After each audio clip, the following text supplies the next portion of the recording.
Hello, Kirtos. Yo, hello, everybody. Guys, I found out that it breaks TOS to put YouTube chat on my Twitch stream. Do I abandon Twitch and just be a YouTube streamer? A tough question. Oh, thank you, Stream Elements bots. Hello, hello. Hey, nice emo, by the way. We're gonna be launching the stream today with cat reviews. I feel like my long-term community has been waiting on that for a while. I did promise to do that. Hold up, though. Do I look normal? How's my lighting? All right.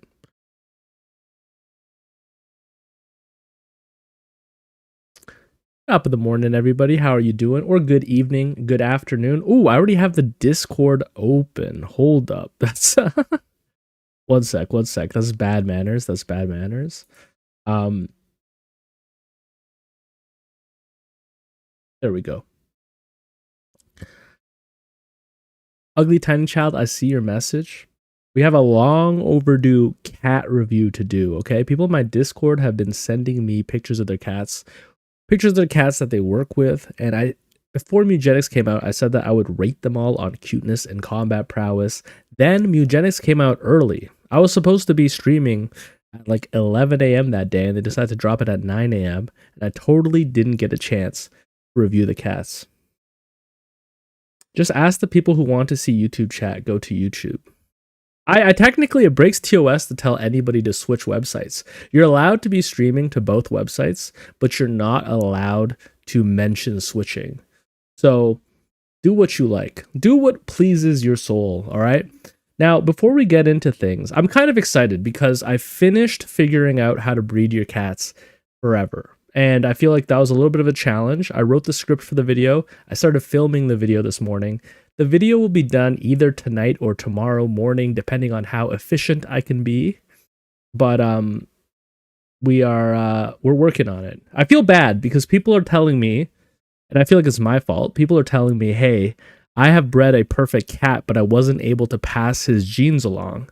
And yeah, it's actually really complicated and difficult to do it without inbreeding. In fact, if you just take a 7-7 cat and you try to breed it with a stray, your chance of producing another 7-7 cat is something like 1%. So you kind of need a strategy, which I did come up with, and I talked about it a little bit yesterday, but I need to make that video ASAP. We're starting today's stream off with something a little different. We are going to be reviewing cats. Here we go. This is our Discord. Hopefully I am not doxing. Do I have streamer mode on? I mean, I guess seeing people's names is not so bad. When do the cat photos start? We've been doing this for... Okay. Hold up. Cats. Oh. Cats. Should I just give in and allow my cats to be slightly inbred? Noble Mason, slightly inbred is kind of the minimum you can do. Is there a tactic to get your first 7-7 or mostly luck? There's a tactic, and the tactic is persistence. I did post a guide on how to do it. I found like an addendum to the guide. I don't know how to do that. But to get your first 7-7, let's say you have a 6-7, you can breed, as long as your 6-7 is the child of a stray and a cat of your bloodline, you can breed the 6-7 with one of the cats in your bloodline, like one of their relatives, like their uncle or their grandfather. You can breed it with one of those cats that has the 7 that your 6-7 is missing, and then you can create a slightly inbred cat with 7-7s. But I don't really know how to add an addendum. I think that my regular method works, albeit being a little bit slower. I replied to that message that starts the cats in Discord and pinged you. Hold up.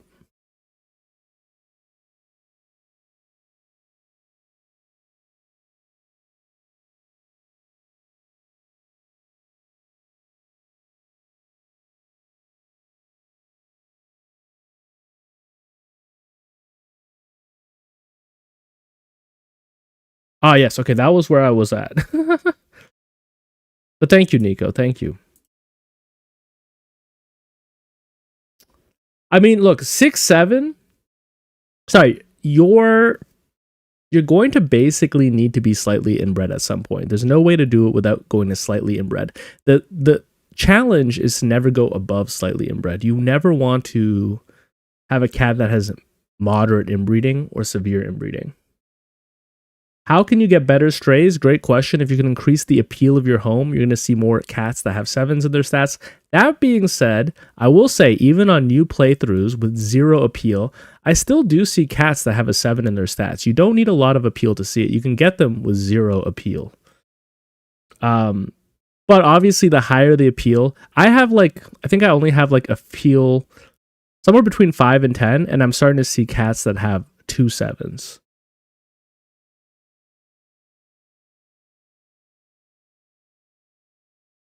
I think the 8 strat is because of low inbreeding.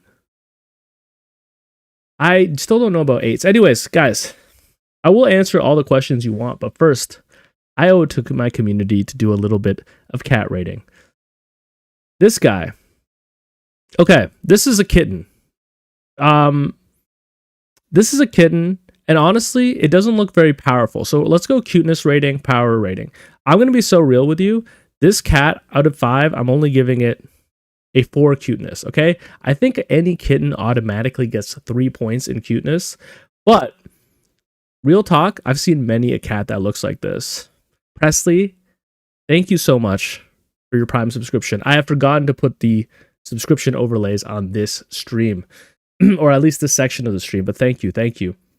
This cat gets a 4 out of 5. I mean, all kittens get an automatic +3 to cuteness buff. Nemi saying that's an outrage. No, this is just a normal orange cat. Combat prowess. Look, you can see how focused this cat is right now, but I can see fear in his face. This is not a cat that is ready to strike and kill someone. I can see a little bit of apprehension in his eyes. I'm going to give him a 4 out of 5 on cuteness and a 3 out of 5 on combat prowess. All right, next. Oh my god, why did you choke in the cat? Wait a sec. Look at this cat poster in the background. I kind of love that. This cat, cuteness factor, I mean, it's not a kitten. This cat, the cat is doing, the cat's mewing right now. Not meowing, mewing. This cat looks like it's raring to go. I almost wonder if the owner is like holding it back so that it doesn't pounce. I would give it at least... I would give this a 4.5 on combat prowess. It looks like it's about to hurt somebody, and it looks like the owner is trying to hold it back by any means possible. Cuteness factor, honestly, just a 3 out of 5. Once again, a very average looking cat. Oh my god, we have 4 cats in this. Okay. I feel like this is like a Mewgenics party. I can see exactly what's happening, okay? We have the tank in the front, right? This cat melts into you as you pet him. We have the tank in the front. We have the rogue, the yellow rogue in the back. You can see that we have a necromancer. So this would be like a traditional tank. This would be a necromancer. This in the background is probably a mage. And then this looks like a rogue. The rogue is already quickly on the move. You can see that. The mage looks focused, like it's ready to cast something. The necromancer doesn't know what it's doing, which is a very common necromancer thing. And then this tank is just up in your face, blocking you from getting to the rest of the party. Or you know what? This could be a cleric. I'm going to rate them all together. This guy, the second from the front, he's kind of ruining the cuteness factor. He looks a little chopped. And in fact, they all kind of look like serious cats, not cute cats. I'd give them 2 on the cuteness factor. I'd give them a 5 out of 5 on the combat prowess. They look like they're ready to take on Guillotina. Now, this cat is cute. I will immediately say this cat is cute. And I'm not going to give it a... It definitely doesn't look like it's high on the combat prowess, but it looks like it could be setting a trap. Okay, I'm angering some folks. I mean... Cats will often go into this position to try to lure you into rubbing their belly, but you can see in its eyes that it's ready to spring. So I'm gonna give it I'm going to give it a 3 out of 5 on combat prowess because it is also exposing itself and it doesn't look very ready for a fight, but who knows? This might be part of a trap. And I'm going to give this cat who isn't a kitten a 4 out of 5 on the cuteness state. I think this might be a kitten. It might be like just past kitten. But I find this cat very cute. It has a very cute face. I like the coloring. Okay, this is an adorable cat. I mean, kittens, as I said, they get a +3. Normally I don't like orange cats that much, but I will say this. Also, by the way, because I'm in my Discord reviewing these cats, I cannot see anybody's messages. Hold up, let me pull up the YouTube. People are like asking me. People are asking me for guide stuff, and I'm just reviewing cats. I'm so sorry, guys. I did promise my Discord that I would do this. We're definitely giving this cat a 5 out of 5 on the cuteness, even though it's an orange cat, which I feel like is a little bit basic in my opinion. I will say this is pretty cute for an orange cat. Combat prowess, he looks a little mischievous, but he also looks tiny, so I'm only giving him a 3 out of 5. He has to grow up a little bit before he can become a full combatant. Oh my god. This cat got hit with a flashbang. Also, cuteness factor, I'm giving this a 5 as well. Maybe I just like kittens and I don't like cats. 5 out of 5. I kind of like that he looks like, what is it called? Like there's like an Australian marsupial that looks like this. That's really cute. I do think he's locked in and ready to go, even when hit with the flashbang. I'm giving him a 4 out of 5 on combat prowess. You are super cute. You're a little bit meek. You look a little bit weak. You kind of look like a one bad weather condition on a run could take you out. This is a cat that only has a 3 constitution. I'm talking 12 HP. This is a thief. Very cute. 4.5 out of 5 on cuteness. Combat prowess. Maybe like a 4. This is actually a rogue. He looks weak, but he'll be behind you, backstabbing you in no time. All right, next. This cat already killed something. This cat is evil. I can see it in his face. It's committed some kind of crime, and it noticed that you noticed it committed the crime, and it's not going to let you survive. This is a 5 out of 5 combat prowess. Cuteness, I'm not really crazy about orange cats. I'm giving him a 3 out of 5. Wait, Nico, is this your cat? Hold up, you said you added some context? Here's my chud cats. This cat gets a 5 out of 5 cuteness because of how derpy he looks. I'm not gonna lie, I kind of get a little bit I have a soft spot for derpy cats. But you're saying combat 0 out of 5? His name is Smelly and he's almost entirely blind. Okay, so 0 out of 5 combat prowess, but definitely 5 out of 5 cuteness for being so derpy. Oh yeah, that is a derpy cat. How old is he? I feel like this must be an elderly cat. Yeah, there's cats like this in Mugenics. Oh my god, this guy is like a desert mouse. Look at those ears. I think this is also the photo, right? No, his ears are kind of crazy. She's all ears. Okay, this is a 5 out of 5 cuteness for me because of how unbasic the cat is.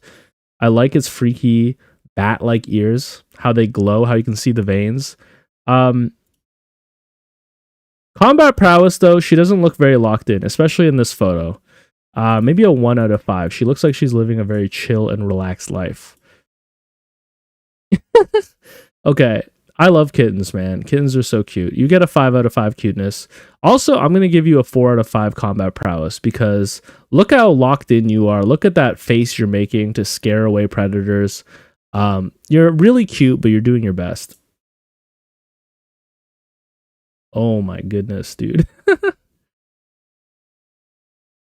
Yo, this is kind of how I take photos of my dog. I never get like good photos of my dogs. I always make them look incredibly scuffed. Oh my god, we have so many cats. Brother, you are just thinking about chasing rats. You're that one song in Eugenics, the one that's actually thinking about taking a nap. You get a 0 out of 5 on combat prowess. I will give you a 4 out of 5 on cuteness.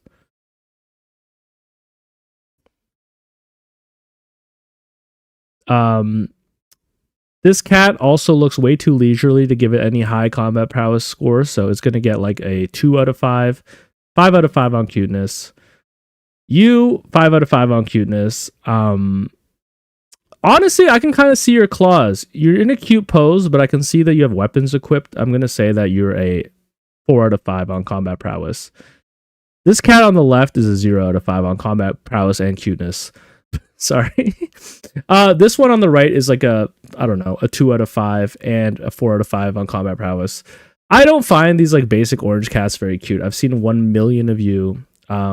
You're basically like orange cats are like the equivalent of a girl who only shops at Aritzia. You know what I mean? It's like you're a carbon copy of a million things I've already seen. I'm sure somebody finds you cute. I just don't find you cute. You two are very cute. You guys are brothers or sisters or whatever you are, and I'm sure that you guys could kill monsters together. 5 out of 5 cuteness. Honestly, if they come in a tag team, I'm giving them a 5 out of 5 on combat prowess. I feel like together they could accomplish a lot. You're a 5 out of 5 on cuteness because I like this little. I don't know if that's like a scab or a discoloration. If it's a scab, I'm taking away a point of cuteness. You look like you've had a tough life in a way. Even though you're a kitten, you look like you've had a tough life, and I actually think that that makes you strong. So 5 out of 5 cuteness and toughness. This cat looks like it went through the hole in the wall that was all twisty. This cat looks a little derpy. 3 out of 5 cuteness. 3 out of 5 combat prowess. This is like an average cat, a little derpy. Are these the same guys? You guys might be the same guys. If not, similar kind of deal. 1 orange cat, 1 black cat working together. They could accomplish a lot. It's like a tank and a mage. 0 out of 5 combat prowess. 5 out of 5. 6 out of 5 cuteness. 6 out of 5 cuteness. Ooh, I like this cat's coloration. You're like biracial, and I respect that. I'm biracial. I'm gonna give you a 5 out of 5 cuteness, just like me. And you look pretty serious. You look like you could mess someone up. I'm giving you a 4 out of 5 combat prowess. All right, that's a will to change. I like cats that look this derpy. I kind of don't know what's going on. Is that that's your arm? Okay, I was like, this cat looks like it's been all twisted up like a pretzel. This cat, 5 out of 5 cuteness. You also have a human face. Has anyone ever told you that? You kind of look human. You look more human than cat. And combat prowess? I don't know. You kind of look like you're just chilling. You might be a person. I feel like you're going to confuse enemies with your human-like characteristics. I'll give you a 4 out of 5. This is like the most... Okay, well, we got 2 cats here. This is kind of like the orange cat situation. This is an incredibly standard cat. So, unfortunately, Luna Bomb, it gets a 3 out of 5 on cuteness and combat prowess. This is kind of like... This is when a cat shows up at your door and it has all 5s in its stats. This cat, however, oh my god. Okay, 5 out of 5 cuteness. I don't know what this breed is called, but I love them. They look so majestic. You kind of look like you're running. Like if this was a photo and you were sprinting, this would be how you were caught mid-frame.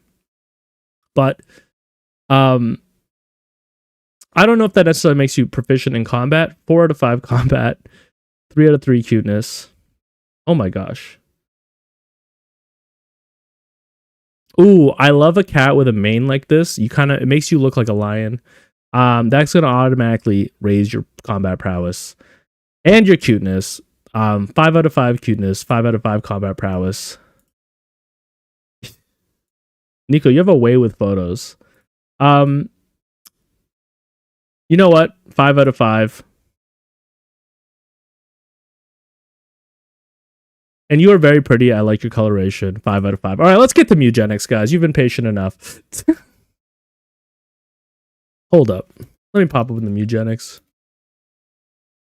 I'm like, I can't imagine how confused people are who found me from the guide on YouTube and have not been in my Discord.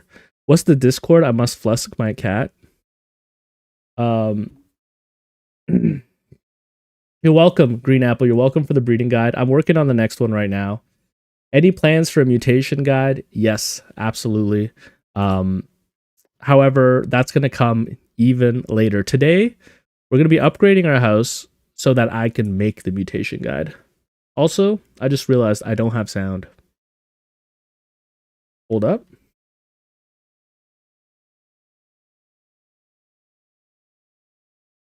Is it because I changed this? There we go. All right. What are we doing today in Mugenics? Well,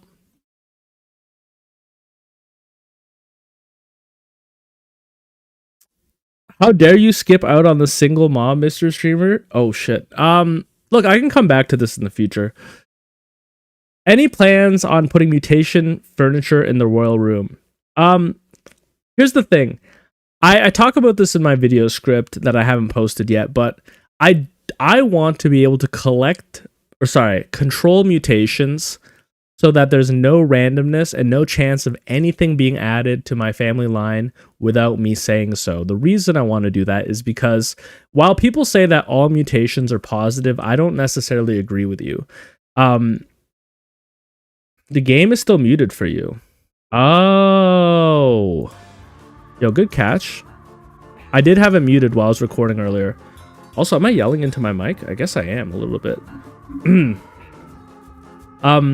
Your first DUI, thank you. But yeah, I don't think all mutations are positive. In fact, like, there's some mutations that are like +2 constitution, -1 strength. And while that's a net positive, I don't necessarily want all of my cats to have that. There are some things that are just like plus luck or plus reach. Those are net positives that I want all my cats to have. But I don't want a chance on rolling a mutation that I do not want in my family. So my plan is to upgrade my house, get a 4th room. In my 4th room, I will be able to put all of my uncles and aunts, and I'll be able to mutate them. Whichever uncle and aunt gets the mutation I want will be bred into the family. Our goal for today, also check this out, I've been really messing with my save files. I actually have good news. When my next guide comes out, I'm going to also provide a save file that you can download and put into your game that will let you practice my breeding method. Because it's a little bit complicated, I don't want anyone to feel nervous about ruining their file. So I'm going to give them a test file so that they can practice my breeding method. All right, let's go back. This is my original file. And as you can see, it's a little bit crazy over here. We had Isla. Isla was my first 7/7 cat. The problem with Isla, yeah, Jake, the next breeding guide is going to come out either tonight, if I can finish it after the stream, or it's going to come out tomorrow. I have written the script. I've recorded all the voice. The only thing I have to do now is make all the infographics, and that takes a while. So look, Isla is the child of inbreeding. They have a similar great-grandparent. Yeah. So Isla came into this world, and my strategy for breeding 7s wouldn't work forever. Alright, take care, Amber. Feel free to tell me how wrong I was about the cat reviews. But basically what we needed to do was we had to breed Isla with a stray. So if you look at Freddy, Freddy is the long descendant of Isla and Lumos, who created Moo. Then Moo and another member of the family had Randy, who then bred with a cousin. There's a lot of inbreeding in my family. If you followed my guide, it's not going to be this rough, because I kind of only came up with the guide after messing up myself and doing it wrong. A little wrong, not super wrong. But it's like the guide was developed through my own failure. Not failure, difficulties. I'm going to set up what I did in my other file. So we're going to get rid of some old cats in the royal family room. People who are 20 plus, just to reduce how many cats I have. Clam, you're fine. Artichoke, you're old. Yo, thank you so much for the subscription. Welcome, welcome. I hope you enjoy the Hello Kitty emotes. Thorn Gamer. I get the audio of the subscription before I get the actual name of the person who subscribed. And by the way, I've seen this a million times, so my apologies. Yo, thank you for the follow. Look, I fixed where my follow was, Lobster. It was like in the middle of my screen last time, and now it's above my head where it should be. Clank, we can get rid of you. Mochi, more like Gochi? More like Goatsy. No, I shouldn't say that. Sorry. Please forget that last part. Do you think it's a pipe dream to eventually have separate royal mutation lines for different classes / types? Gamer Ido, that was the original direction I was going. I was like, it would be so nice if I could it'd be really nice if I could have like, okay, imagine Warhammer 40k, and if you don't know what I'm talking about, then let me explain. There's one perfect guy, he's the God Emperor, and then he took his seed and he created different Primarchs, which were like his children, who all had like different genetic traits, but were all made from his seed. Now, I was kind of like thinking, oh, if we get a 7/7, then we can breed multiple family lines who have different mutations depending on the class. Could you imagine if we had one mutation line that was just for casters, one mutation line that was just for physical DPS? However, I think you would need a ton of rooms. If you could have a house with like one room for each family line, that would work. Is it a big deal if the stud zaddy is a little inbred? Your stud is going to be inbred. There's just no way around it. If you're breeding 7s and you're passing them down, they're going to be a little inbred. Little inbred like this does not matter. Doesn't affect you at all. However, if you get moderately inbred cats, let's see if I can find one. Scat? That's a crazy name. Someone in my bunker should be, but I guess they're not. They're actually all kind of okay. Anything that's moderately inbred or above is a problem. Keep improving the market, lady. She sells seashells. Something later on. You're trying to hit me with that tongue twister. Throw me off my game. We're gonna keep... Okay, Mika, you're old as a freaking Methuselah. Methuselah? No. Maybe. Frederick, you're kind of done. So you know what? Let me try to show you guys some good... Let me show you some good habits, and let me start labeling people, okay? Clam, you are a failed super soldier, so you get the poop mark. Randy, you are a father. Buttercup, you are a mother. Buttercup and Randy are going to create my first generation of studs. Freddy is their child. Freddy is child number 1 of this generation. We're going to mark generations. Oh, doesn't work the markdown? Crap. Sorry, DU. I missed your comment. Is a moderately inbred cat too inbred? Yes. However, there is a way to fix this. If you take a moderately inbred cat and you breed them with a stray, their child will be less inbred. So, if you're stuck with a moderately inbred child, there is a way to correct it, which is to breed it with a stray and try to pass down those 7s to a slightly inbred cat. So, we're going to mark generations with these shapes. Isla, I'm removing these shapes from you guys. You don't matter. I don't need you. You can go to Tink. Mr. Luigi, you're saying test. What's the test for?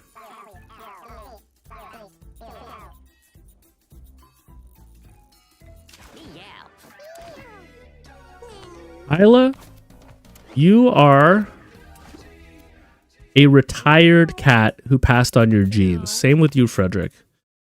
So these little sleeping marks mean that they're basically retired. They've done their job. Poop marks mean that they're not perfect, but they're good enough to be up here, creating my super soldiers.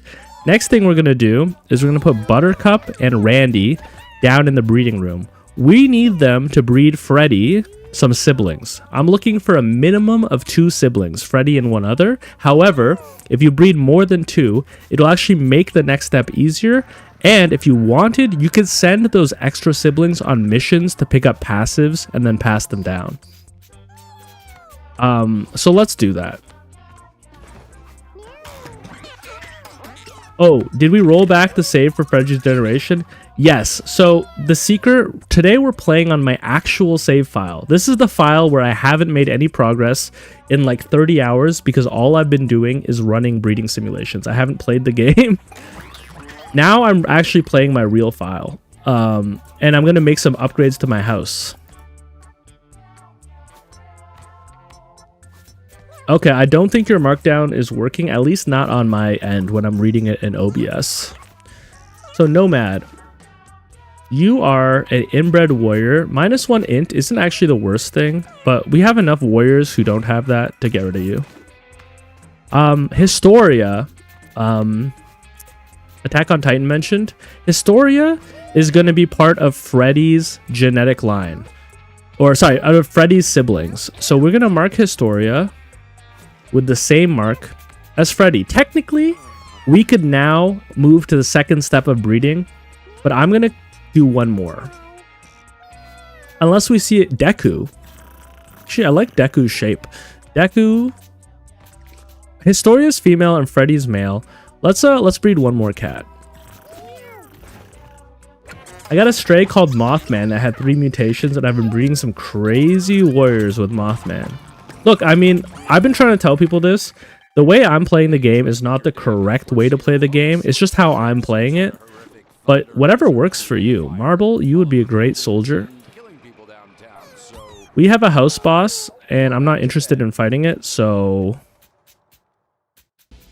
You know what? You, Barbara. Maybe I'll just get rid of one of you guys. All right.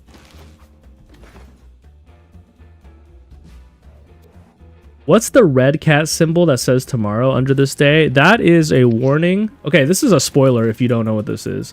Basically, spoiler warning. Your house will get attacked every once in a while once you clear Act 1. But there's a secret to it. You can sacrifice a cat and there's no negative if you fail. So, okay. We've got Sir Meowingsworth. You have a defect, so we're going to get rid of you. By the way, no matter how you do this... yeah, basically I'm just breeding and sacrificing cats. No matter how you do this, you're going to get cats with defects. Because...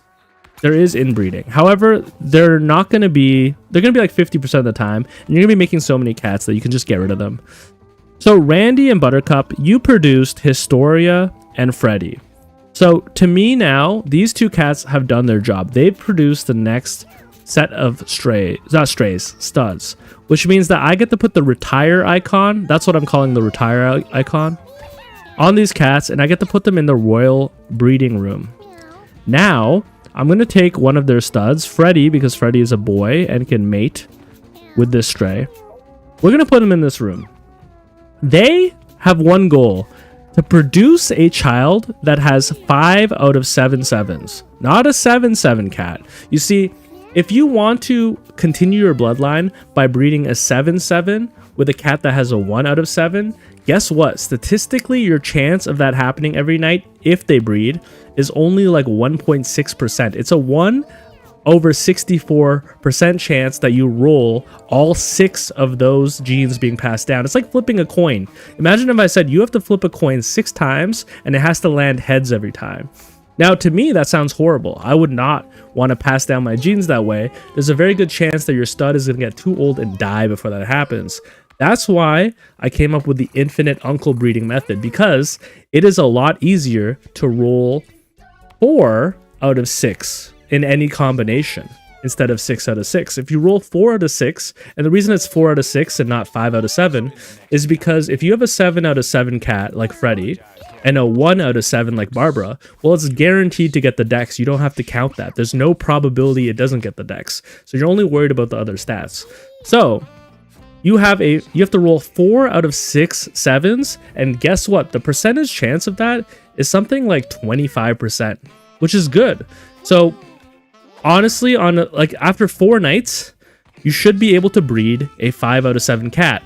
Then you breed the 5 out of 7 cat with its uncle, which is a 7 out of 7, and then you have like another 25% chance of getting a cat with full 7s. That is a lot better than a 1% chance. So with this method, it just speeds up the process of passing down the genes while also keeping the inbreeding at bay. Turns out you can breed with your uncle. Sorry if that explanation came out way too fast. I need to buy some food. I feel like my voice sped up.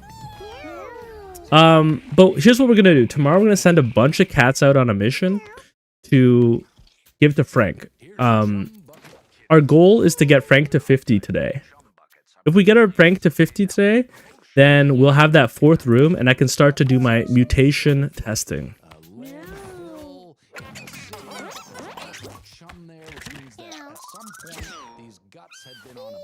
Someone had the wherewithal to like bring them off the boat into some sort of like truck and then bring them to a First thing we do is we check on Barbara and Freddy's child. I should have marked Barbara just so we don't get confused. Barbara, I give them this house symbol to represent that they're a stray.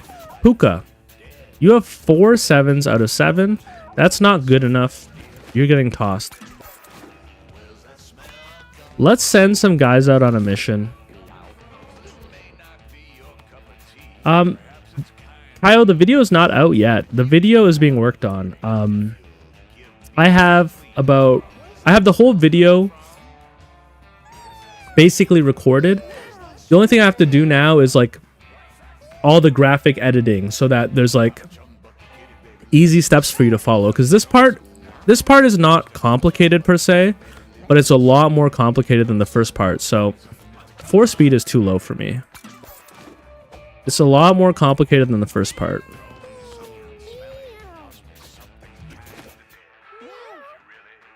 Puka loves Garu. Okay, 3 range I can live with.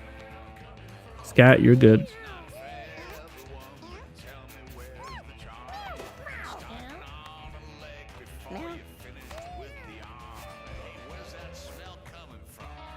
I'm just gonna mark these guys.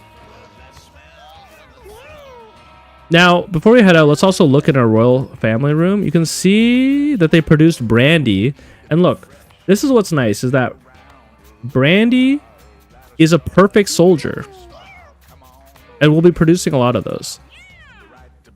Prince Moshi, coming to you live from the car rider pickup line for my kid. Caught your live stream. Honestly got me thinking way too much for how early I am. Awesome stuff. Trey, don't be overwhelmed with the game. I made the guide for people who wanted to min-max, but it's not necessarily how anyone has to play the game. Many people have come to me and said, hey Mochi, this is what I'm doing. And I'm like, good. Like it's actually, it'd be way more interesting as a community if people tried all sorts of breeding things out and created all sorts of strategies. And my strategy was just like 1 out of 10. You know what I mean? At least that's how I feel. Healing Bolt, not really a cleric skill. Honestly, we're only doing the alley and we're not even doing the hard path. So I don't think we need a healer. I think we'd rather just stack up on characters who can do the most DPS per turn.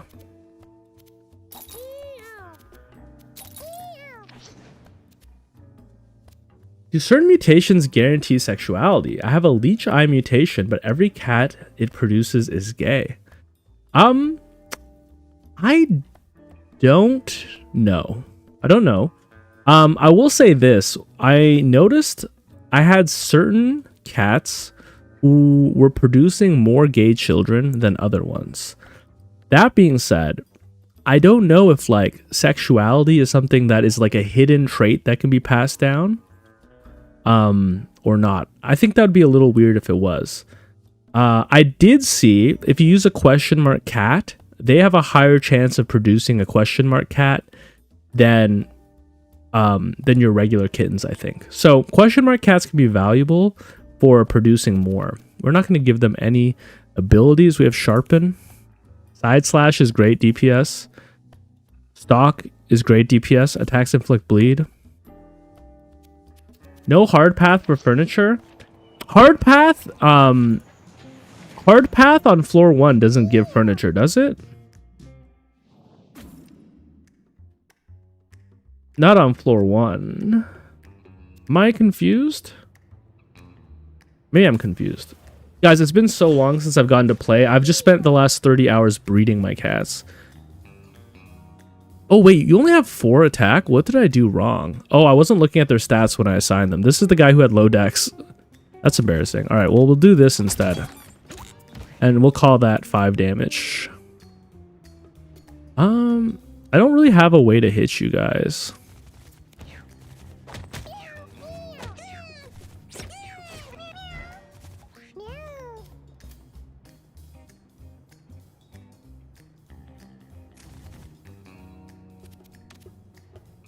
I'm gonna focus this guy because my my fighter is gonna be able to hit all 3 of these. I can't hook you. Can't hook you. All right.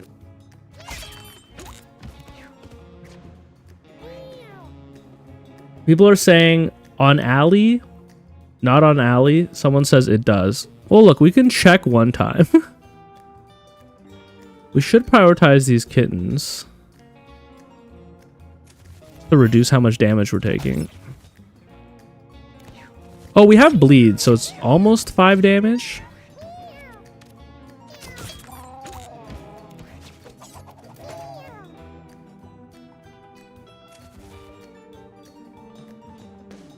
You're the GOAT, by the way. Your breeding video helped me immensely, and I've been watching the VODs, and they've been a lot of fun. Hey, thank you. I appreciate that. I mean, like, it's weird because I feel like I'm happy that people are enjoying the live stream because I understand there's a big difference between me when I'm live and me when I'm writing a guide. Me when I'm writing a guide, I kind of put on my like math tutor head, like my math tutor hat, because I grew up doing like math and computer science tutoring, so I do feel like I can explain things. Then when I'm playing live, I'm a one big dummy, so it's a little bit different. Hey there, are 3 cat parties viable? Mana 5, I have incredible news for you. Any party size is viable. In fact, I think there's achievements in this game to beat runs with every single character solo. Solo runs are possible. Basically, the less cats you have, the more each of them level up because the levels are split amongst less cats. Let's see. Knock back a unit. This is 6 mana. I have 6 int. If you're the alpha, this deals 5 additional damage and inflicts bruise. Let's just take this. No, sorry, I was a math tutor growing up.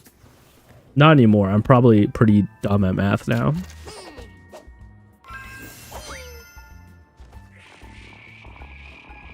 Just finished a run with my tank having 110 shield. Almost lost it due to him being charmed. Ah, you know what? I had a similar situation, Arsenic Soap, where I was doing like Boneyard, and I had a mage that had infinite mana and can just cast spells forever. And then that mage got taken over by the boss, and and I was like, oh no, this guy was carrying my entire party on his back. I messed up. I should not have made him a rogue. However, I'll say this. Whenever you are behind an enemy, you do more damage. You're not going to get to us. You're not going to get to us. I mean, none of you are going to actually hit us. So why don't I just do this?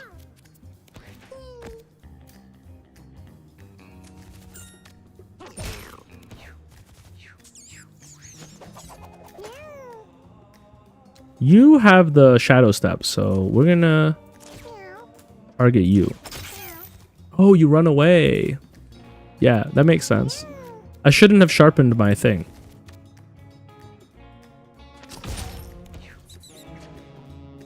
You used Callus to achieve that. Yeah, that makes sense. Backstab does like 25% more damage than you regularly do.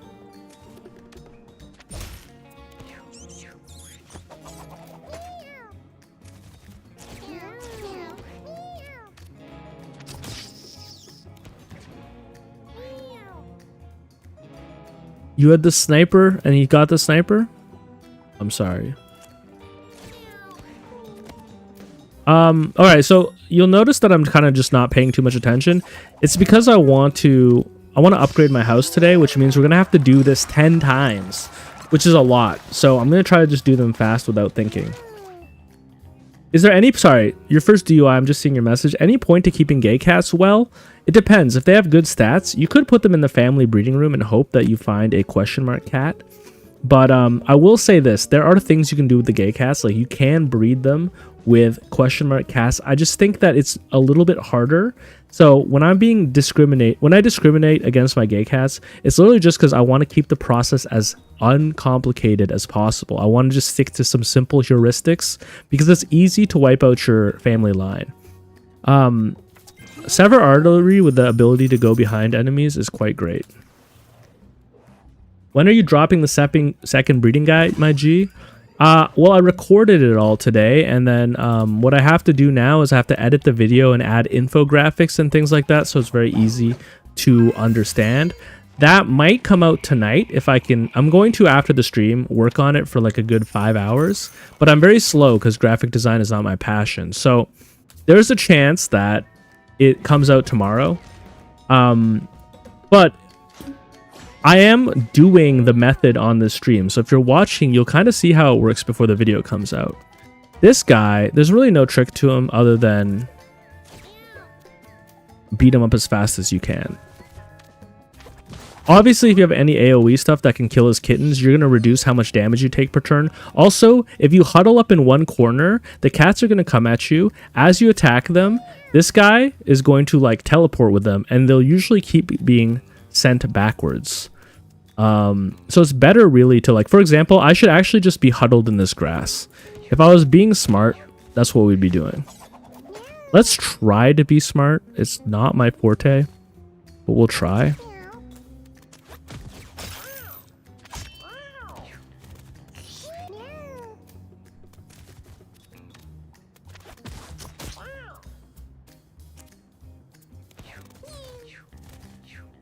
I'm not going to be able to teleport behind him, which is a shame.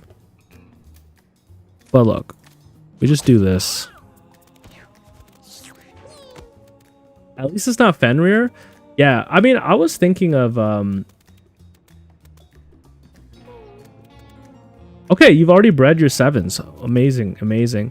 I was thinking of making guides for all the bosses, Sea Blaze. Mostly because I want, like, some content I can create. And I was trying to think about, like, okay, what could I contribute?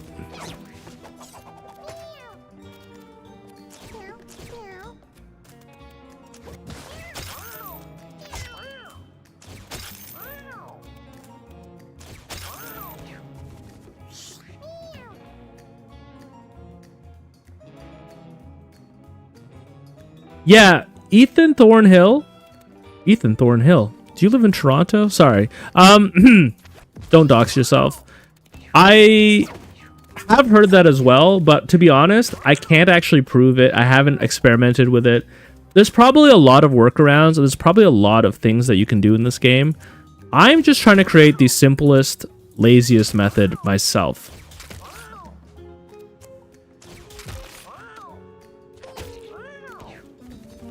I should have attacked some of these cats. All right, let's do that. Let's force some of these cats away and kill one. Do this. Oh, wait, that didn't work the way I thought it did.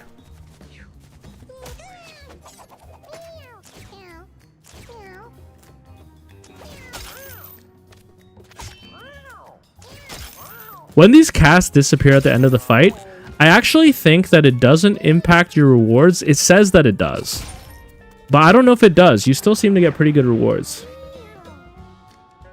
There's a lot of stuff you can do in Mugenics. You can rank classes, do boss guides, do tier lists for the abilities. The game gets very little views right now. The vids that do well are just playthroughs. You're so right.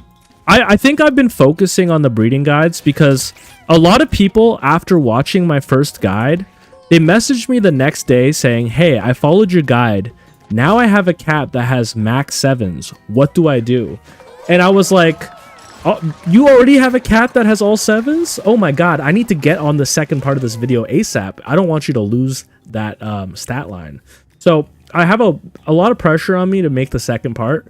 And even solving the second part, guys, I spent like 10 hours. Because the problem is I can figure things out, but I'm not smart. So for me to figure things out, I literally have to just bang my head against the wall until I figure it out. I just do it through repetition. Also, if we look at this path, you'll see there's no furniture box, so we're gonna ignore it.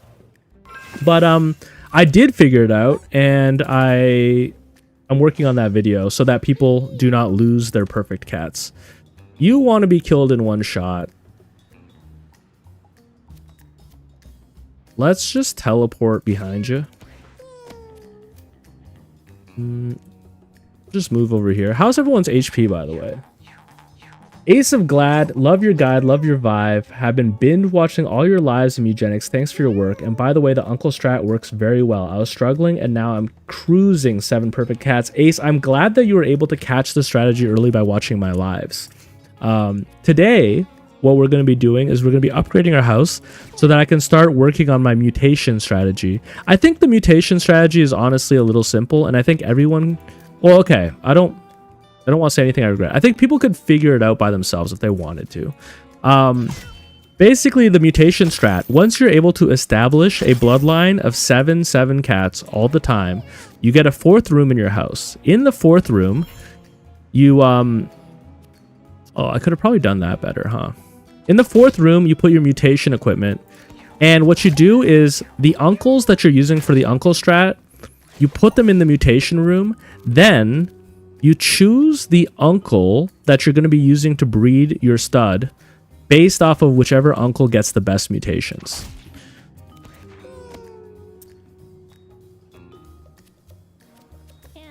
I think the battle's rewards are amped up artificially to count for the kittens running away. Yeah, exactly. I noticed your guide video is much more popular than other ones because there's a huge info drought. Even the wiki isn't made yet, so people are fiending for guides. True. I gotta get on it, man. I shouldn't even be live streaming right now. I should be... No, I'm just kidding. The thing is, look, I've been thinking about this a lot this morning. This morning, I woke up at 8 a.m. and I was like, I need to work on the guide. But then, you know, I've been very lucky to have a sudden explosion on my channel. I've been doing this for 3 months, guys. I'm a baby. I'm so unprofessional. I have no experience doing this. And I had a miracle happen and I had a bunch of people find my channel. Now, I think that most people would experience this feeling where they're like, I need to work super hard and I need to maintain this kind of growth or else I'm going to lose it all. But like, in a way, I feel like I'm lucky enough to even have this experience at all. Like, to me, right now, you guys here, video with 100,000 views, that is like living the dream. I've already experienced the dream. At the end of the day, if no one's watching me in 2 weeks, I'm still going to be like, I did the thing I wanted to do, and I had a great time doing it. I'm so happy. I have no regrets.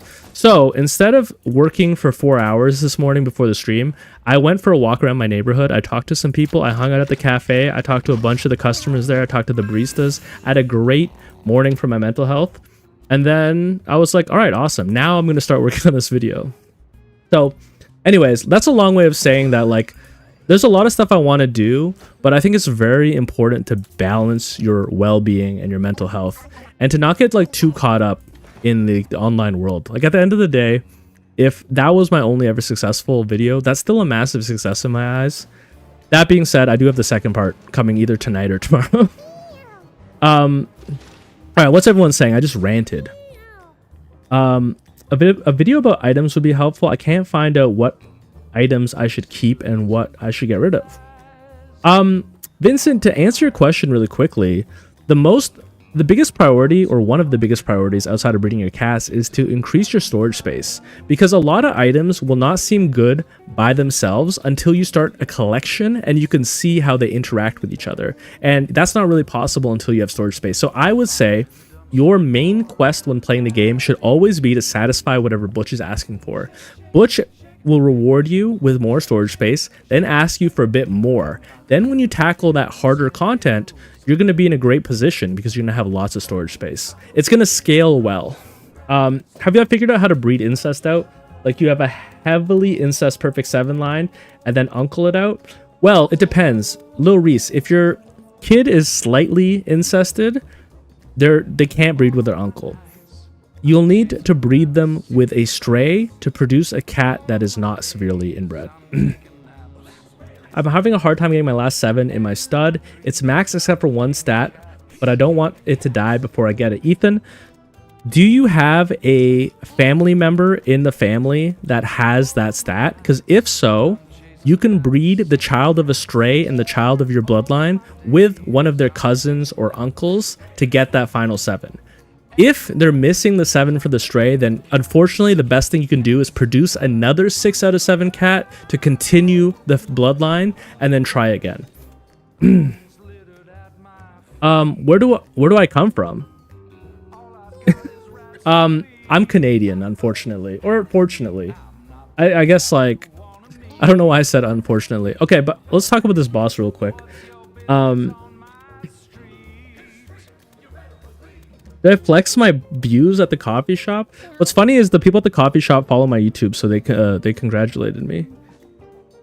All right, so this boss, right?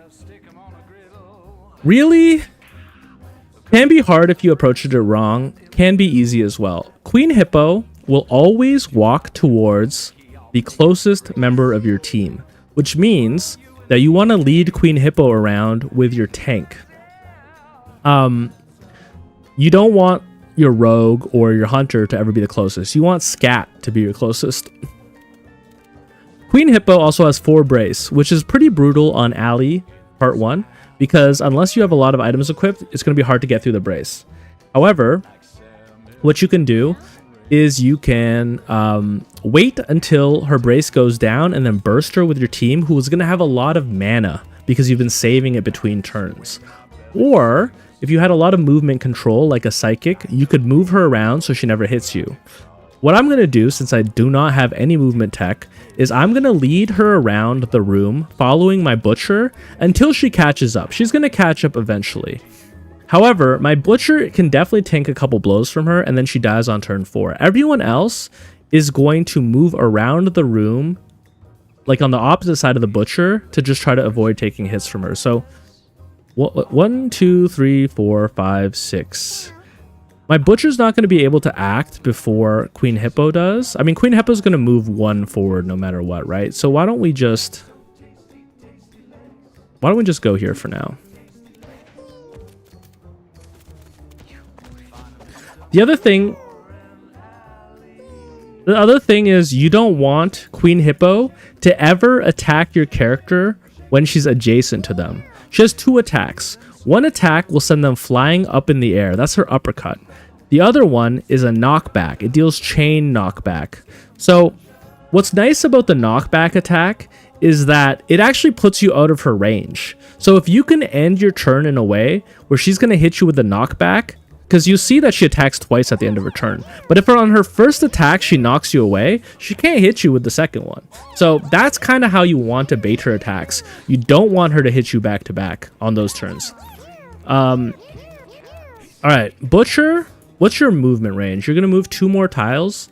1, 2. Let's put you like here. And let's just sharpen your blade. I don't know if I'm going to burst her down or not, but for now we'll just do that. So she's going to approach my butcher. Now on this turn she's going to move a total of 6 tiles. So we're going to have to make sure that my butcher is closest to her. In fact, I actually kind of messed up because I didn't realize my butcher goes now. So they are going to get hit. Ah. That is kind of a shame. That's a damn shame.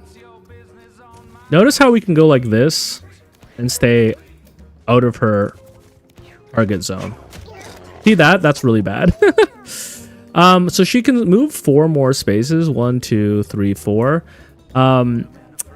If my butcher had been slightly better placed, I wouldn't be in trouble. But really the thing we want to avoid the most is getting hit 2 times in a row.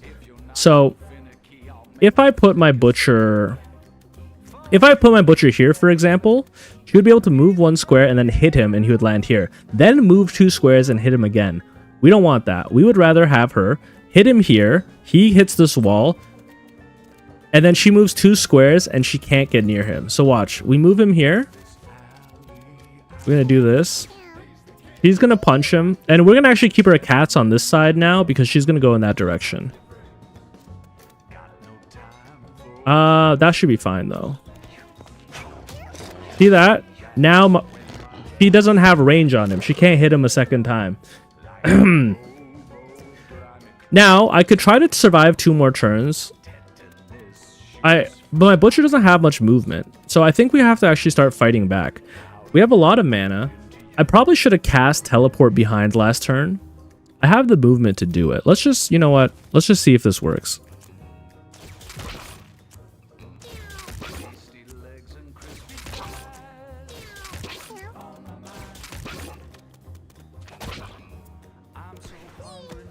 She's gonna hit the rogue 1 time, but that's okay, I think. We don't have enough movement. I didn't plan this well. Guy, I need to work on the boss guide just a little bit better.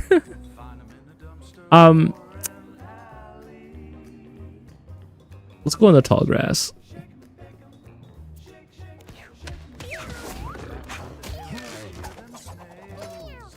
All right.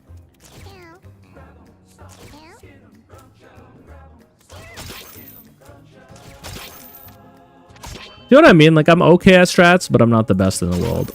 I'm coming up with it. I just need to actually... I have not been playing the game. That's my problem. I've been breeding cats. I should have teleported here. Whoops. I just hit my own unit. My bad. My bad, y'all.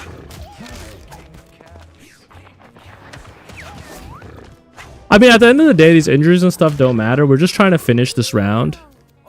But it's a little embarrassing after I just talked all this game about how to do this. It's because I didn't have the warrior in range.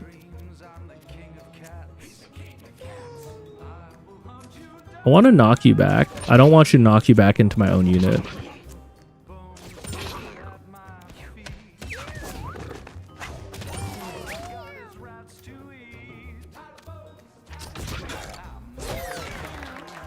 Dude, the music in this game is incredible. I cannot get over how good it is. I listen to it when I'm just chilling.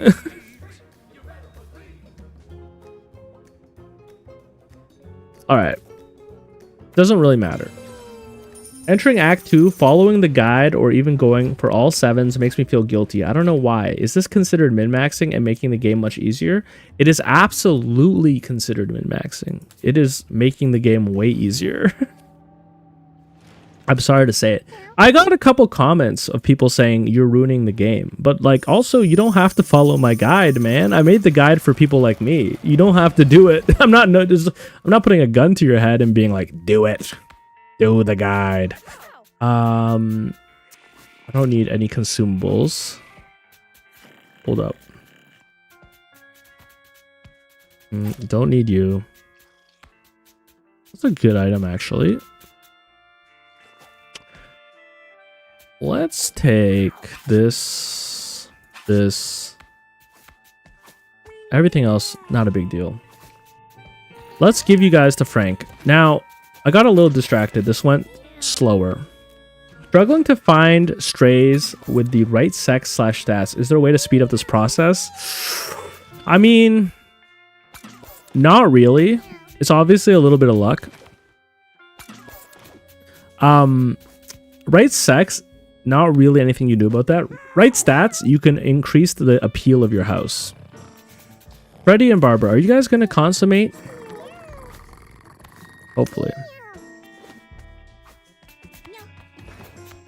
Let's try to save our money so that we can buy furniture. Azure.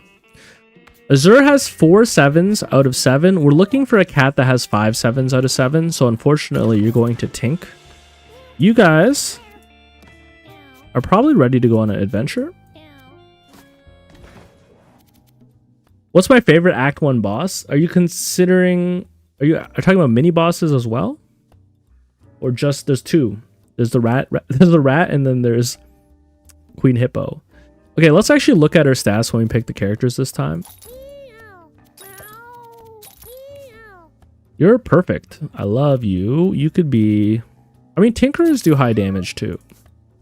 You have low speed. I don't know if I want to go all the way down to 2 speed, but why not? You have low range. We can make you a... Butcher? Block in, chat. I love min-maxing personally. You're the only creator I've found that's trying to do guides for it. That's what I mean, is I just figure like it's for a specific type of person. My favorite Act 1 boss is the rat because I don't have to think. I could just beat him. Act 1 has 5 maps. Yeah, but I'm oh, sorry, Act 1. I'm dumb. My favorite Act 1 boss. I was thinking just the alley.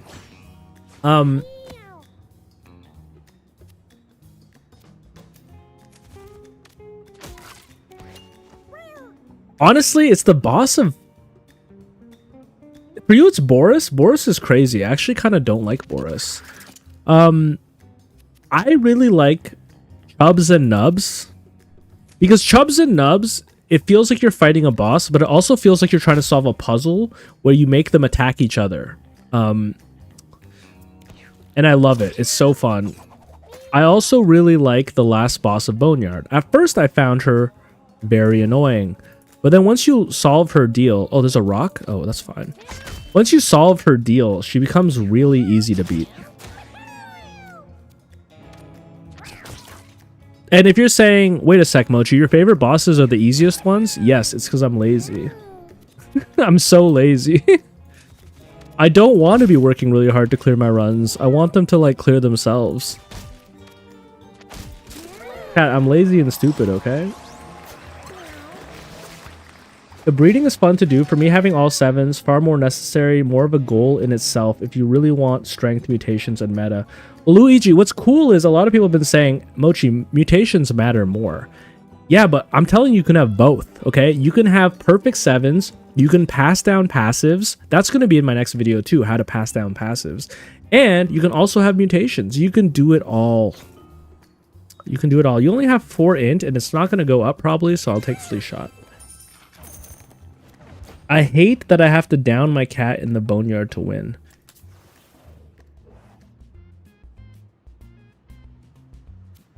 Wait, I didn't know that that's what happens if you save scum, that Steven takes the wheel.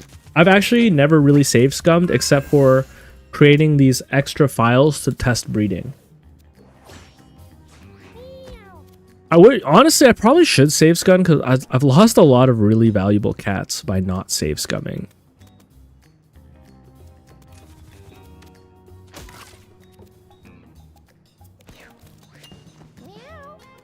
So I have a melee attack. That's interesting.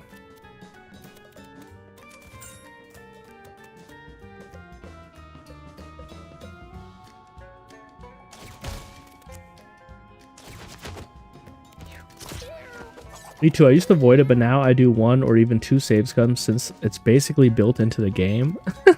Well, I don't know if I would say it's built into the game, but I think if you played like... Here's the thing. If people were playing XCOM... there'd be no problem with save scumming. XCOM, like everybody save scums, unless you're trying to do a legendary Iron Man run. So in that sense, this game is a little bit crazy for not letting people save scum, when even like a game like XCOM would let people save scum. But I also really respect the decision, because not a lot of creators would have the courage in 2026 to make such a hardcore game. And for me, it doesn't seem hardcore because I love games that are like tactical turn-based. But, you know, if you come from Isaac, this might be a completely foreign experience.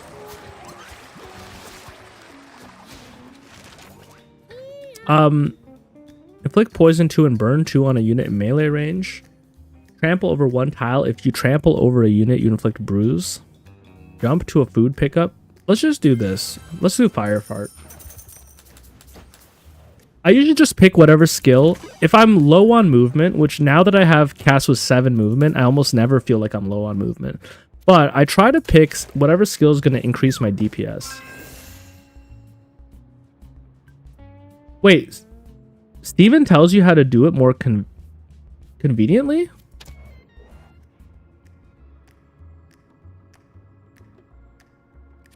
Really?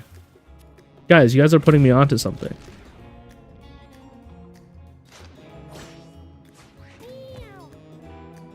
Alright, so let me think about this boss real quick. We obviously don't want to get hit by kittens that are unnecessary. This boss won't attack you. This boss will mostly just... Oh, I love Into the Breach. I haven't really played Fire Emblem because I'm not a Nintendo guy, but Into the Breach, crazy game.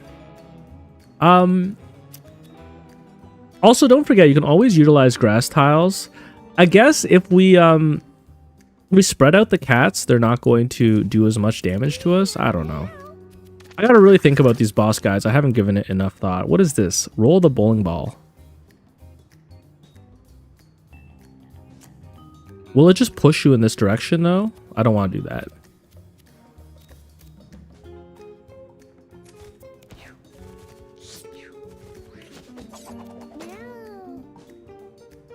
This buffed cat, we kind of want him to go away. What sucks is if I claw someone, it's just going to replace him with that.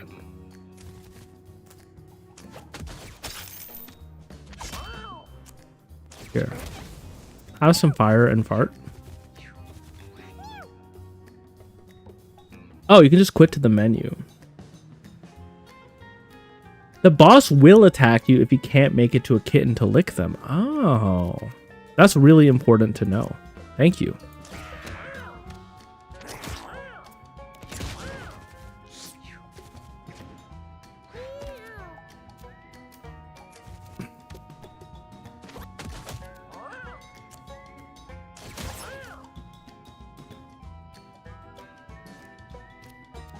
I don't know how the bowling ball thing works. I've never really tried it. Spawn a cat bot and give it your current weapon? What the hell? Yo, Tinker is so funny. Okay, let's try it.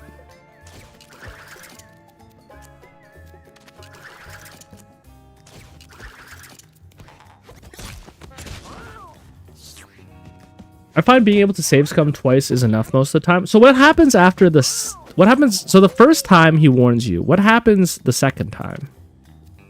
I would like to hit multiple people with this, but don't think that's possible.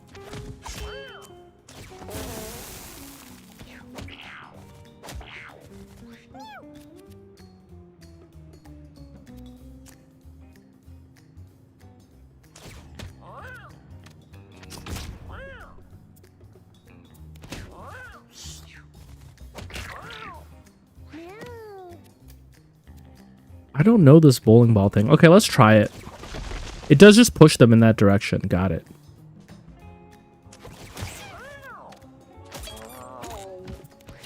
Alright, now all these cats are going to run away.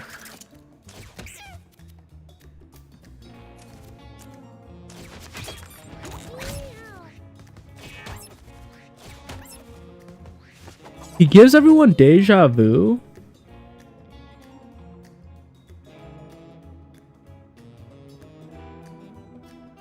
Yeah, I did notice that about killing all the kittens first. I will say when I did that, I thought that they reduced the reward for the fight, which made me sad.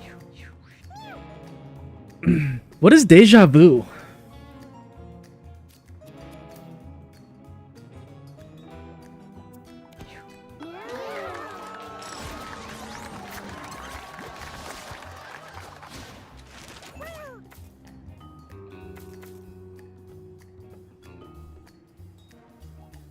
Whoa, math?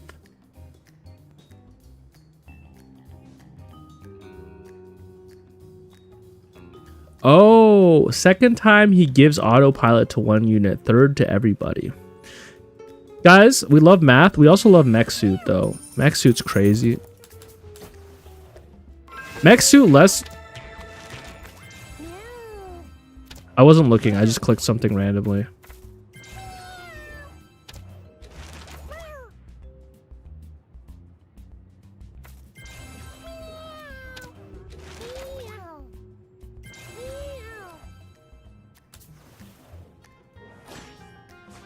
Do you acknowledge my title as the GOAT of inbreeding?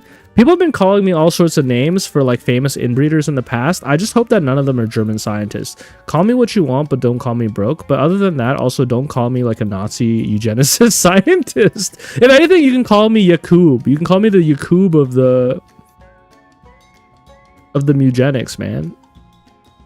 Just don't like call me like Frederick von Heigl-Smith, who like did serious war crimes during World War II.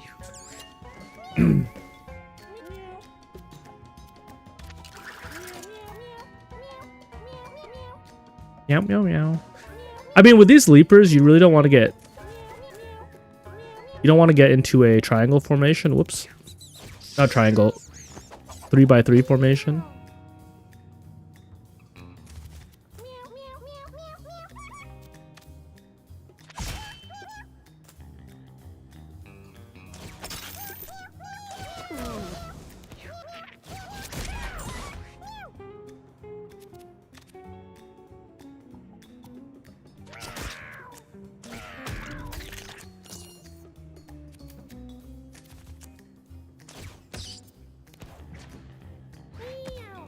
Yo, the cats do sing. If you haven't seen this already, you might be getting way too many spoilers for my playthrough. I feel like there's some people who are like watching this and they're like spoiling the whole game for themselves. Yo, you're hurt, eh? Have you considered that I can go into a mech suit? It's alright, we'll do that later. We'll save it for the boss.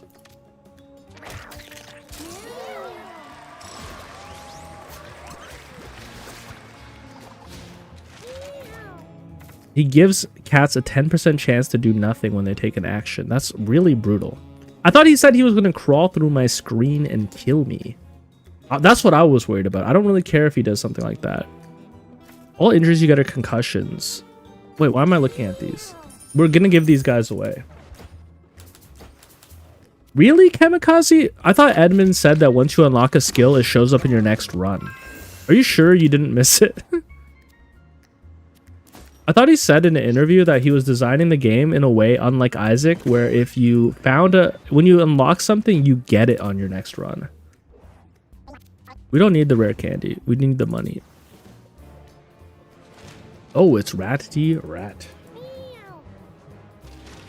Does he leak your IP address? That'd be so funny. But also really fucked up and scary. But so funny. Tasty eggs and crispy thighs. On my mind.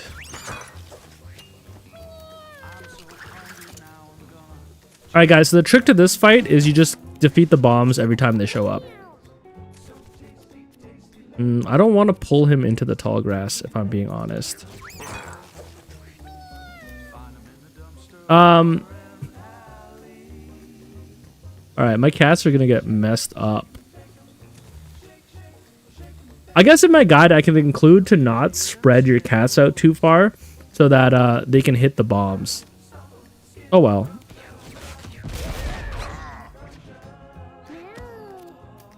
Kind of tragic. Now they're all gonna explode when they spawn.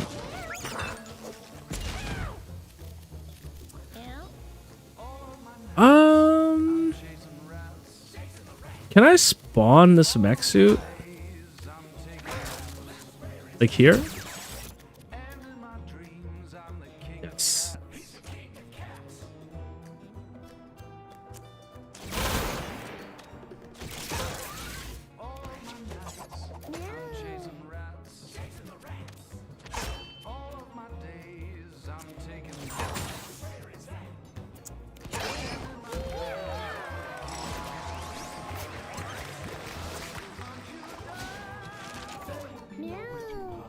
This guy plus the firestorm weather event would be hell. What's interesting too is if it's the raining weather event, instead of throwing the bombs on the ground, he'll throw them at your units to do 5 damage each.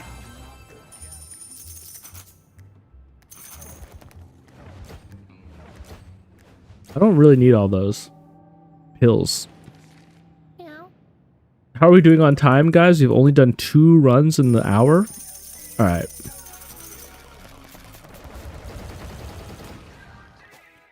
Okay, don't mess with me. I hate that it takes some of the items out of your inventory and puts in some of the new ones. Like, why doesn't it just Why doesn't it just keep what's already in your inventory and put the stuff you got on the mission from here? I do not know. I wish it would, though. I wish it would. A lot of UI changes that need to be made to this game. Not that I'm complaining. Like, I'm not actually that upset. Some people are very upset by it all.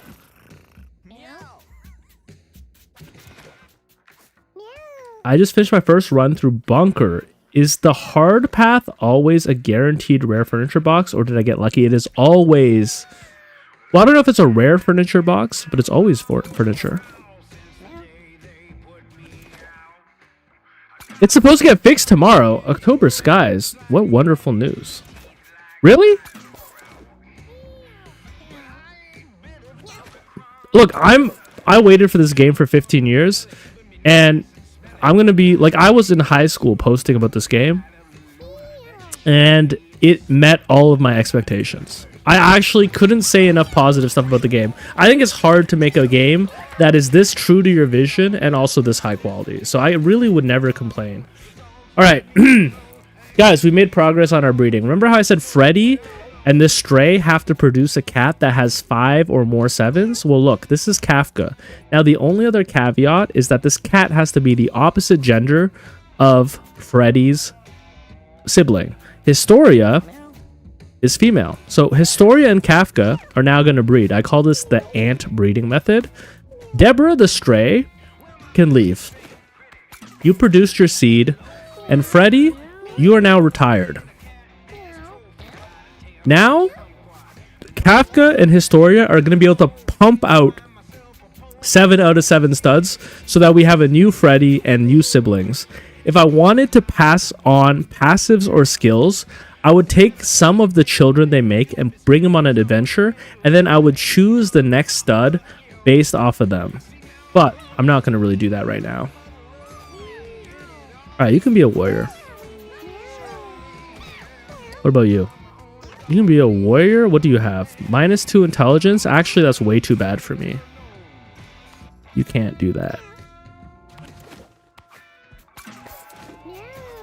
Give me money. Sorry, is there poo here? Wait, Kafka, are you normal libido and straight? Yes, you are. Always make sure to check that stuff out. It can end your bloodline if you don't.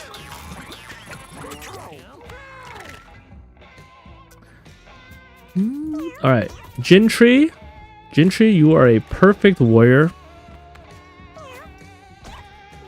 Cliff. 5 charisma is kind of bad. I think you're gonna get sent to Tink.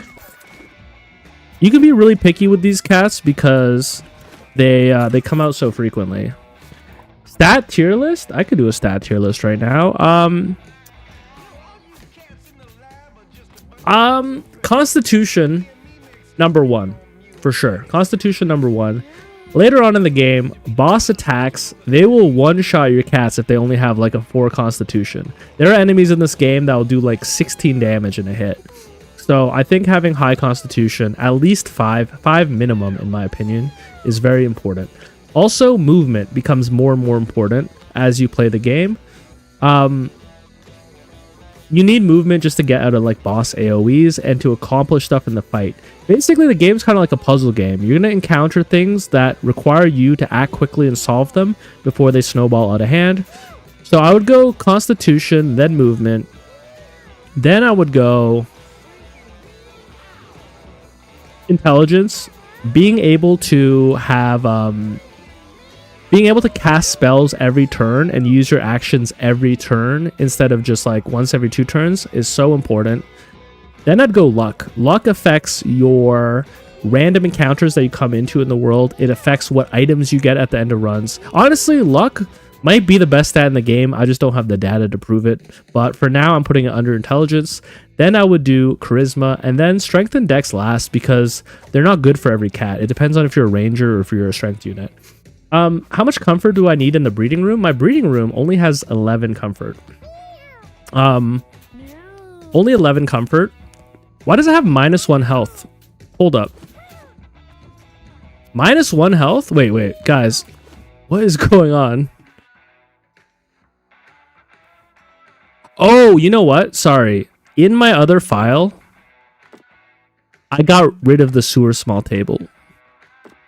I didn't want the +1 mutation. I didn't want the -1 health. Force stimulation is good. Force stimulation is good, but -1 health means your stud is gonna die quicker. And the mutations I didn't want. I forgot that I took that out. All right. Spamming spells is so important. All right, I think we just end the day. We're gonna, once we have 4 soldiers, we'll bring them out on a mission. I have 2 sewer tables in my room. Whoop. In your breeding room? I mean, if you desperately need the stimulation, I understand. Yo, Abel? Yo, the weekend? I fantasize about murder? Oh, but you do have the health up items to balance it. Oh, did someone get murked? Maybe. Ooh, another perfect soldier. Welcome to the Astartes. You suck. Actually, I will say this, guys. Hold up. Betty, you can always take a cat that has almost perfect stats, and you could label them as poop. As like, this is a failed stud. But if you put them in your royal family room, they are going to create more 7/7 soldiers. So, Betty, you're poop, but you can hang out in here and make some more babies. You suck.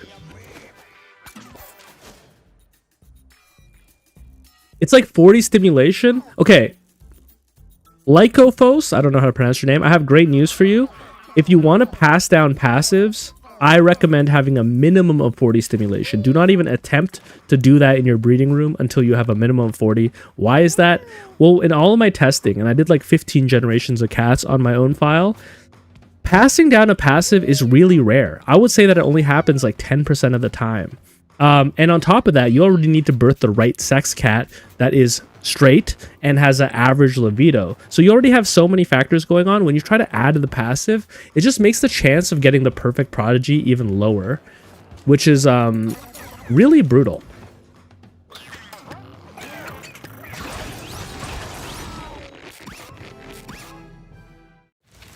Pyrophena is on the way. All right, Blitzcrank.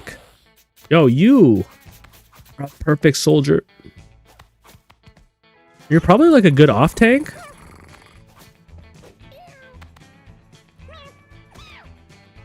I don't actually know what Blitzcrank is. Look how inbred this guy is. You were born to serve in the military. You have a disease, so we're gonna get rid of you. Diseases don't necessarily pass on, but why would you risk it? All right, here's Lady. Lady has average libido and all 7s. You're gonna be the first stud of the next generation. Now, you'll see that Historia from the last generation was marked with a star. What I do is I mark every subsequent generation with the next symbol that shows up on this list, from star, circle, triangle, square, just so you don't get confused what generation they're from. Lady, we're going to keep you up here for now. We need Kafka and Historia to breed a couple siblings for you. Do I have enough cats to go on a mission? No. Let's buy a little bit more food.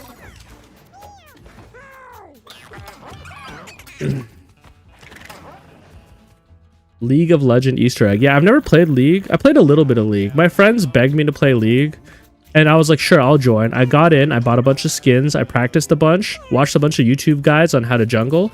Then, these dudes are like, oh, we only play ARAM. What? Why are you playing League to only play ARAM, man? Okay, look. Jakita, you are also average libido, straight, and all 7s. Now we technically have all the cats we need to continue our bloodline. How old are you guys? You guys are still pretty young. Let's let them breed a little bit more. We're gonna go out on another mission. We're trying to upgrade our house today.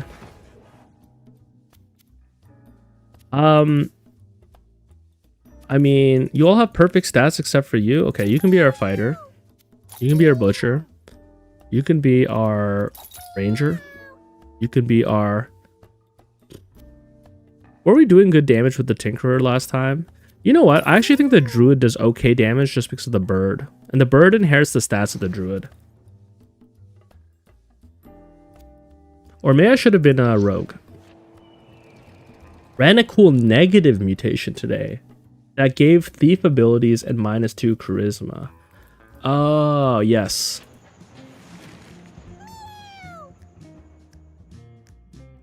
I also got an Eternal Youth Kitty, which basically becomes a free furniture that takes up no space and gives 1 comfort, 1 stimulation, and 1 appeal, but it can't breed or go on adventures. You said it's eternal youth? Like it never grows old? Guys, there's some crazy stuff in this game. What the hell? Alright, once again, you're gonna watch me not think about it too much because we're just trying to get through this quickly.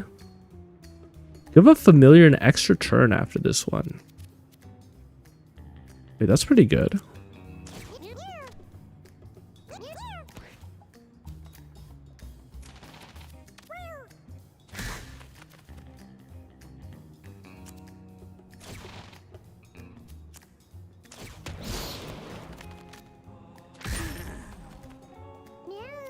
I don't really want to hit these guys with Wind Blast.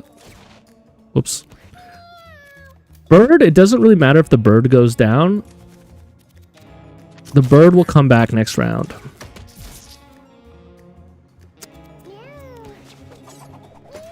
Do cats pass on active abilities too, or just passives? Robocoyo, great question. I should have mentioned this. It is much easier for a cat to pass on an active ability than a passive. I would say a passive is like a 10% chance. I was seeing active abilities like 40-50% of the time. It's a lot easier. Passives are the thing that are hard to pass down and are going to require you to build a lot of stimulation.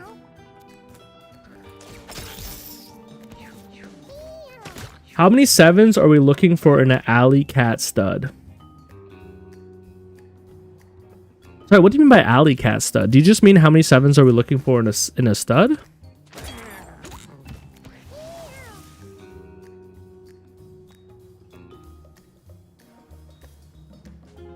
Interesting, Lycophos. I haven't seen that yet, but that is a very cool thing to have. It is basically just hangs out in your house. I guess the only drawback to having it is that you consume a little bit more food. But like, is that really that bad?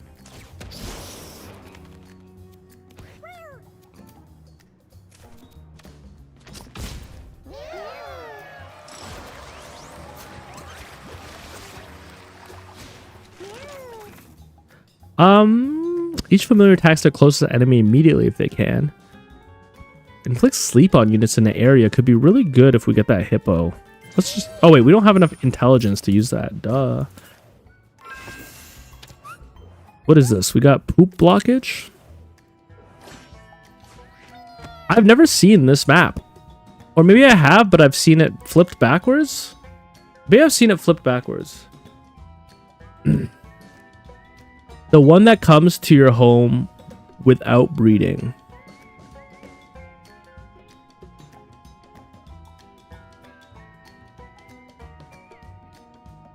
Oh, I understand. How, like for the stray cat that you're going to be breeding with, I would say a minimum of 1. If your appeal is high enough, you'll be able to get 2 7s. But for the stray cats that show up to your house to breed, you're looking for a cat that has 1 7.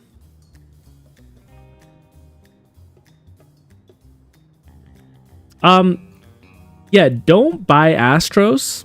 By the way, I'm not making that statement. I'm just reading your name. I don't even know what that means. I don't want any mutations that are out of my control. I keep saying this, but I'm a control freak. So I'm trying to build a situation where you can control exactly which mutations end up in your bloodline. I don't want any random mutations being added to my bloodline. The homeless cat, are they good for... Have I done the moon yet? Yeah, I'm in Act 3. Amprion. The homeless cat, are they good for holding high stats? The homeless cat is where you find the high stat to bring into your family. You have to wait for stray cats that show up that have 7s, and then with those 7s, you breed them into your family. I hope that's clear.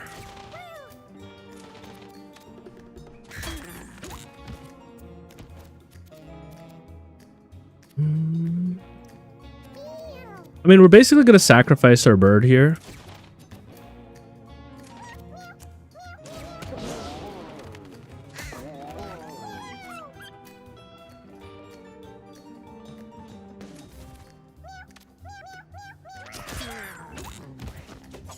They do be singing, those cats. They do be singing.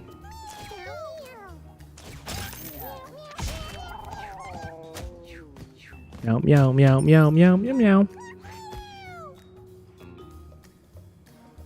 Hey, I was struggling but followed your guide and finally got a bloodline with 7 in all stats and nice mutation that's not inbred. Thanks for the guide. Terra Street, I have great news for you. I'm working on the second part of the guide so you can pass down that cat for future generations to come, and so that you could also add some actives or passive abilities to it if you wanted to.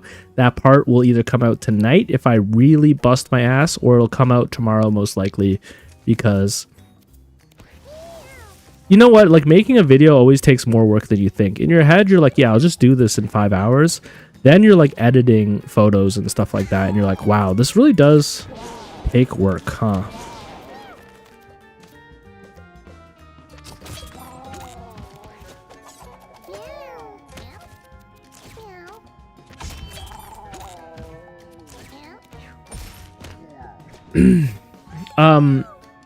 Since you're on Act 3, were most of my runs including a cleric? Great question. I feel like once you get to the desert, you almost feel like a cleric is a must, but a cleric is not a must. In fact, I think... we can check after when I look at my callers, but I don't think that my cleric went on all those runs. The trick about the desert is if you have enough storage space, and you like, let's say you kill birds during the alley, you're going to find consumable items that heal you. And it's actually really good to keep some of them, especially the ones that have the yellow background, because you can bring those with you into the desert and boom, that's all the healing you need. It's just a couple consumable items. You don't need the cleric. Now, cleric is a good class. You can totally bring it if you like. You could bring the druid if you like. That's also a healer. But it's not technically necessary. Also, Stellos too, thank you for following. Welcome. If you have any questions, please do not hesitate to ask. Right now, all we're doing today is we're trying to upgrade my house so I can work on part 3 of my guide. Whatever. And yeah, thank you for saying that you love my videos. I'm really sorry that my personality when I'm streaming is very different from my calm and relaxed voice when I'm making guides. When I make the guides, I'm recording them nice and early in the morning. I just had my coffee. It's like ASMR voice. But in real life, I'm kind of an annoying... or not annoying. I'm just a little different. It's like... honestly, maybe that's why the guides popped off, but my Let's Plays didn't pop off. People like the guide voice. A lot of people were actually saying, like, ooh, I like your voice. Then when you watch me live, you're like, oh shit, he's not as chill as he sounds in the video. Now, Fenrir kills himself. I don't know if I can say that on YouTube. But if you technically... you know, I already forgot where his trap is, guys. If you just let Fenrir back himself into a corner, he will damage himself. So what we're going to do is we're going to just slowly surround Fenrir until they're in this corner and they throw traps at their feet and they kill themselves. Also, if we set them on fire, it would be nice. So we could try that. There's like one here, one here.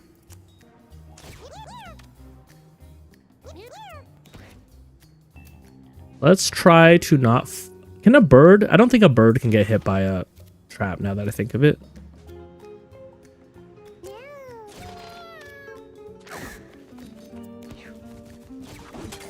I shouldn't have put the bird so close. Oh, whatever.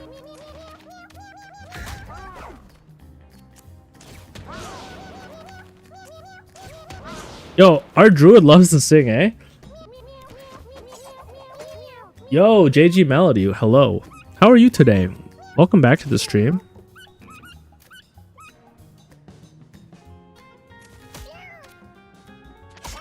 Oh, I stepped in a trap. Yep. Basically, if you can get one range unit into range of, like, ranged attack range for this guy, which we'll do with our hunter, he'll just stay in this corner.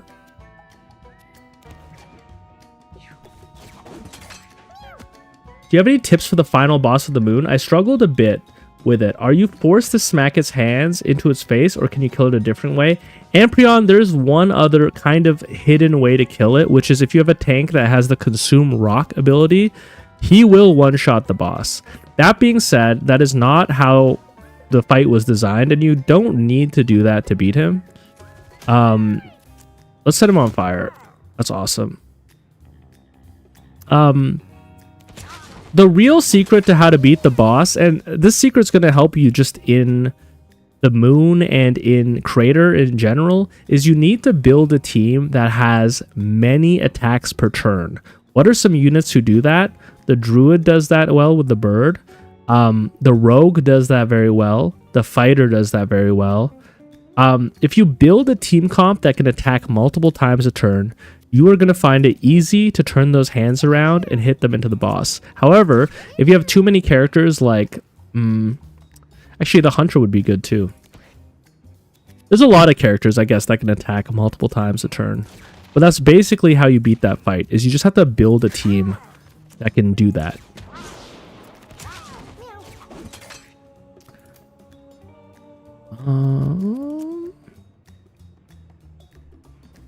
Could also just, like, what are you? You're so on fire.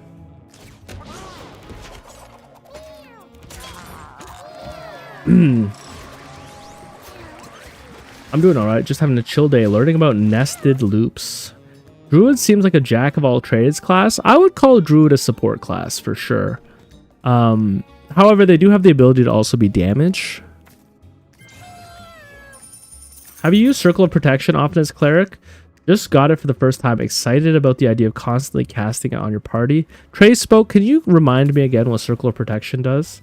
Monk as well, but you need to have beaten the moon to get that. I don't even know if I have Monk. I don't have Monk yet. Yeah. My team was Necro, Tank, Cleric, and Tinkerer. Oh, sorry. I totally forgot. Do not forget Tinkerer. Tinkerers are kind of built to attack multiple times a turn as well, because they have their weapon and then their throw weapon. I just don't want to get killed.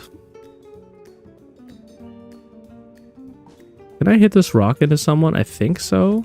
I'll get hit by 1 unit. Is it worth it? Is 5 damage to get hit by 5 damage? 6 damage worth it? No, that's kind of a negative trade. But at the same time, we're chilling. Whatever.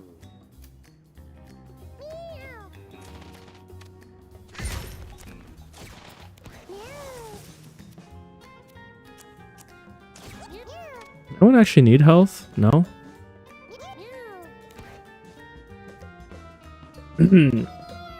Turn order really matters on the moon boss. My best unit was the fastest and could not hit without brace. Is Chaos just pain in the ass to fight, man? Almost got wiped. Had 1 guy with 1 health. I actually haven't fought Chaos, I don't think.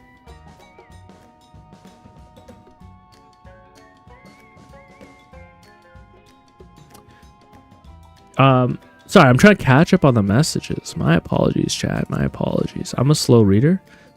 Bird, I literally do not care if you die. So, why don't we just send you over here?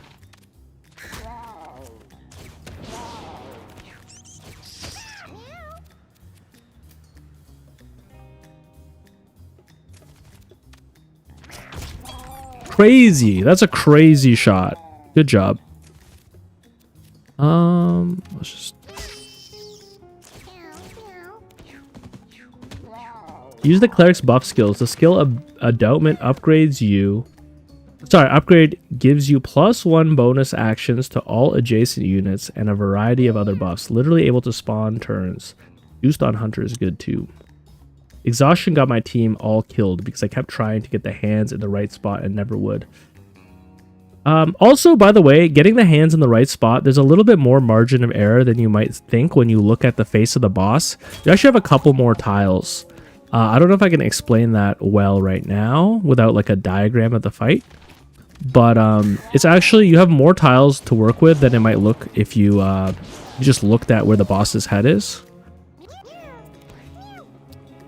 The hand is also, don't forget, the hand is also, I'm pretty sure, always going to turn away from you to face the boss. Is that correct? I don't know. I probably have to see it a couple more times. Let's just do 1 damage to you.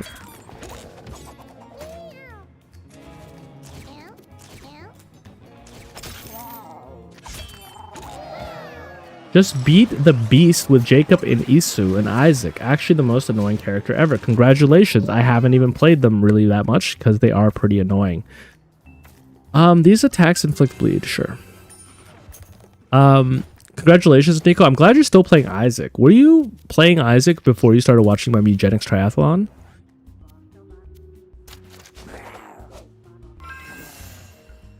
What used to be the most annoying mini boss in my eyes? I'm trying to rack my brain through them.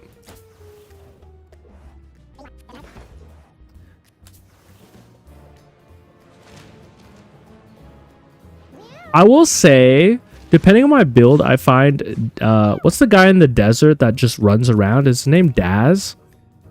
Dax or something? I can find him a little annoying.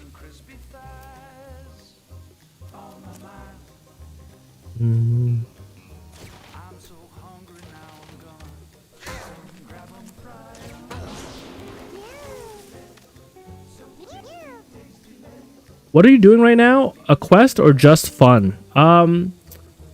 What I'm doing right now, Jonathan Winming, is I'm trying to upgrade my house.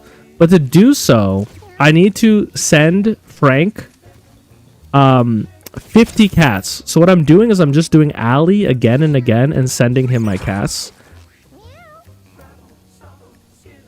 Hey, that's fine. I don't really care if my bird gets hit. Remember how I said don't separate your units too much on this fight? Whoops.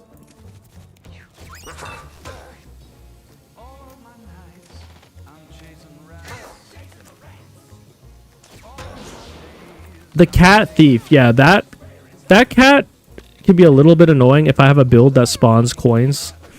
I don't really remember many of the mini bosses from Act 2. So I think I need more time with Act 2. I beat it, but I beat it pretty quickly. I think I beat many runs first try. So I haven't seen a ton. I haven't seen a ton of it.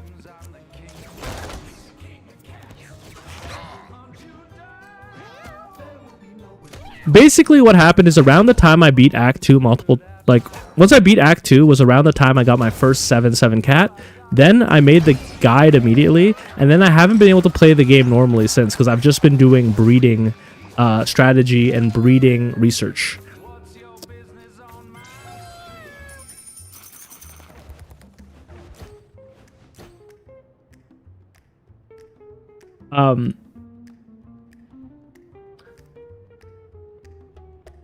Hello there. Tried today a few runs on Act 2 on hard. First boss, Joker. Just gave my entire party -12 to all stats and killed them all on a second turn after. Wait, first boss, Joker? Is Joker? Yeah, who's Joker? Is that the guy with the pistol? No. Have you done quests yet since the non-side quest items unlock new areas? I've done the first area. I've done Guillotina quest. I've unlocked the Guillotina area, and I beat that area as well. It gives you really good items. I beat that area while doing a side quest by accident. How many hours did it take me to beat Act 2?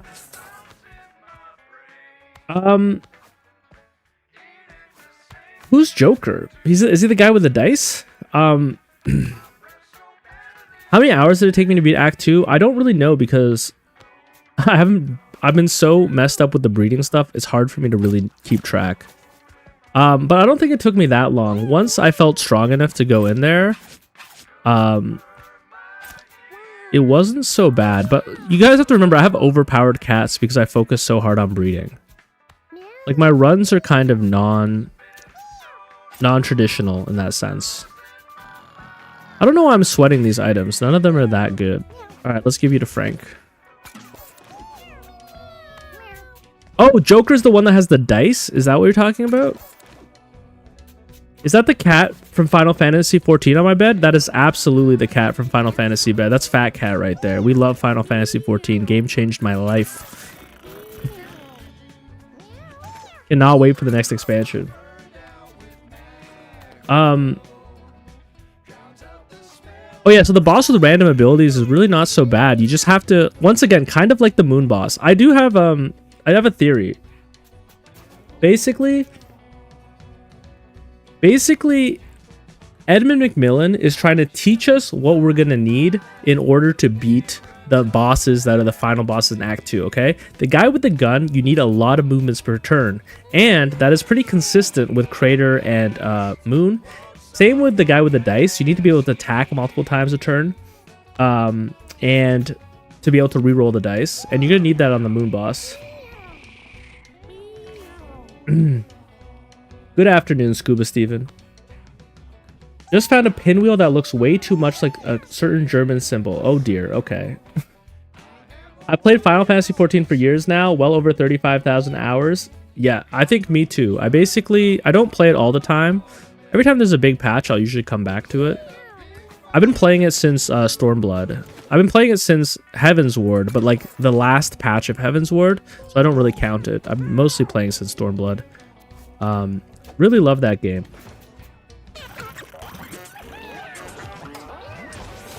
For your stud room, do you do one pair at a time or just all the cats that have a 7 stat? Dave, Dobie, it depends on where you are in your breeding process. I would say when your cats only have 1 or 2 7s, put them all in there. Let them have an orgy, you know?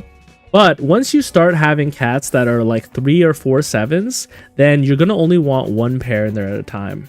I think. I don't know. Here's what I'd say. You could always have your stud, and then you can have whatever cats have the 7 that your stud needs. So let's say your stud is missing luck and he's missing strength. Then if you find a partner that has luck and you have a partner that has strength, why not have them both in the breeding room? As long as they're both the opposite gender and they're not going to breed with each other. Isn't min-maxing the point of the game though? It's in the name and the mechanic has to make perfect cats harder in breeding.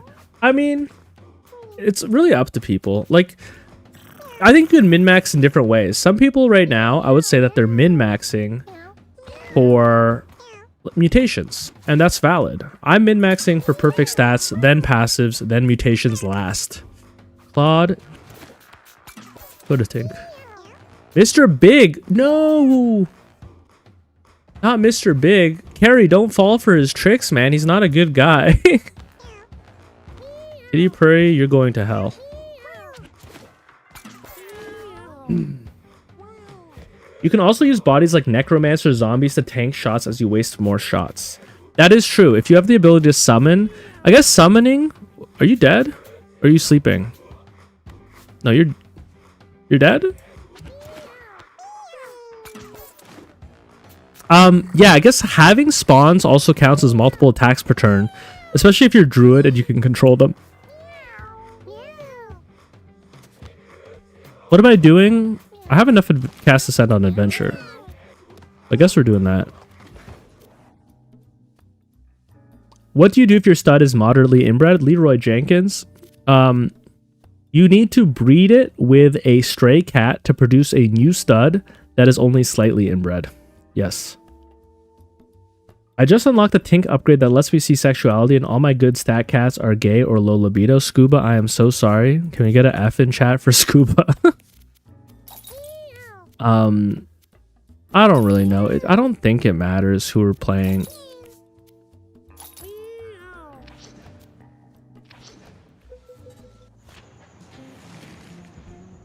I was trying to breed 6 or 7 cats at once. I just got way too complicated and I made a lot of mistakes doing it. Easier to just have one breeding pair. I agree. I just try to keep it simple. So 7 is as high as stats can go. Amprion, 7 is as high as stats. Wait, what is going on here? 7 is as high as stats can go base. Now, one person on Reddit showed me a photo of a cat that had an 8 base stat. I don't know if that photo was doctored. There's a chance it's photoshopped, obviously, just for engagement bait. But if it's true, there might be a chance that Edmund McMillan put in a very minuscule, tiny chance of producing a cat with an 8. Maybe something like 1% of 1%.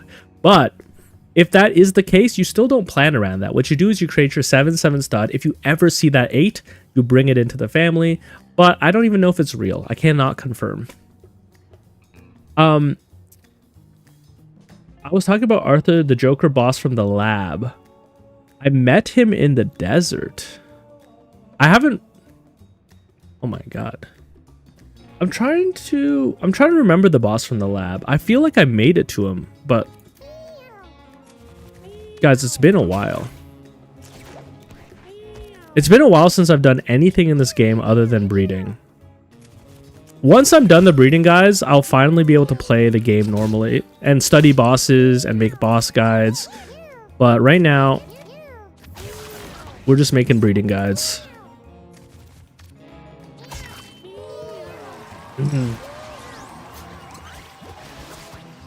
My cats have the Soul Link mutation.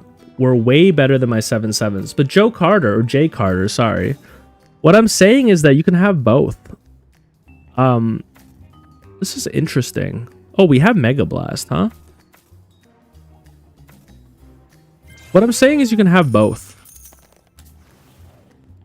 I'm saying it's not one or another. I value mutations highly. It's just like when I'm creating my flowchart of what's the easiest way to make a perfect cat, the hardest part is to breed a 7/7 cat. That is the part that requires the most focus and work. After that, you can start to find passives you like while you do runs. You can add those to the 7/7 cats, or you can add spells to the 7/7 cats.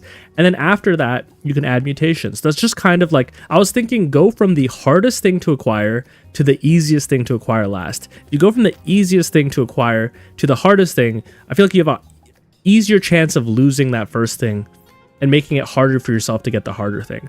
That's my only... What is this? Mini volcano? That's my only like logic there. I was just trying to do things in an order that made things very easy for me because I'm lazy. Okay, well, this is a weird one.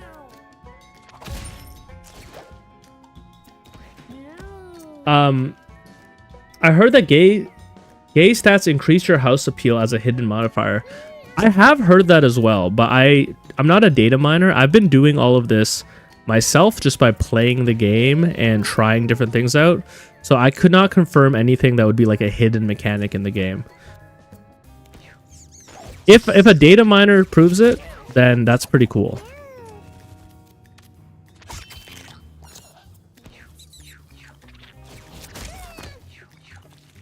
If that's the case, I'll keep a few, lol. I've been using them as soldiers. You don't use mutations? None of my cats have mutations yet, but the reason I'm upgrading my house today is so that I can create a mutation room in my house. Once I have the mutation room, then I'll be able to start adding the mutations into my bloodline.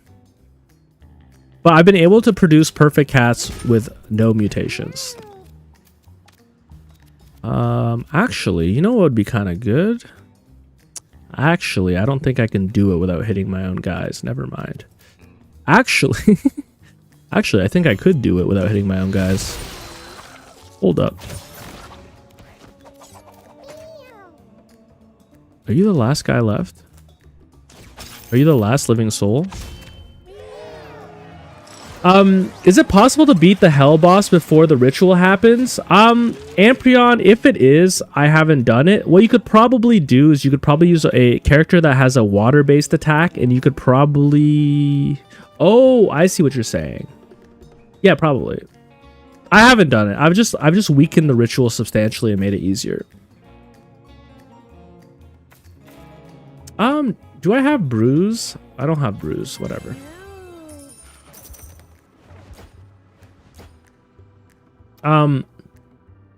My current stud room has a bunch of mutation stats in it, and I'm just rolling with random mutations. Better than nothing, and I found a really nice one that I'm trying to keep around. It was something Edmund said on his streams, but I haven't confirmed it. I've been scared... Oh, you're talking about the gay appeal stat. I had a mage with an ice and kept freezing it, and my team wasn't strong enough, but now I know you can actually do that. I got cats that got perfect 7s, but my entire family is very inbred. Is there a way to reduce this? The only way to reduce it is by breeding with stray cats. So if you take your inbred stud that has all 7s and you invite a stray cat into your breeding room, you can try to pass on a child that is only slightly inbred and has all the 7s. It will be hard though. You kind of want to evolve. You want to try to not get moderately inbred at any time throughout this process.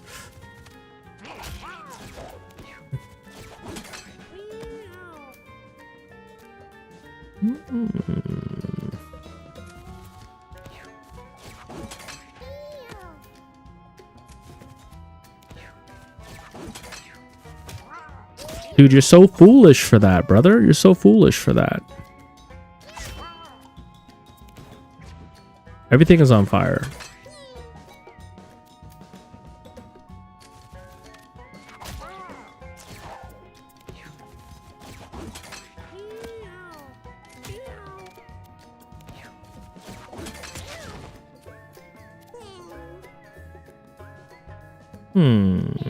If I go here, no.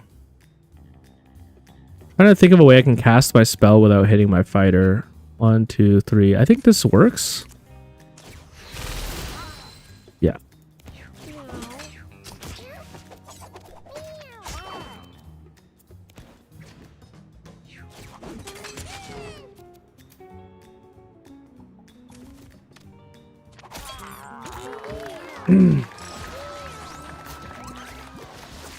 I've been scared to go to the core mainly because the first time I beat it, I barely made it through.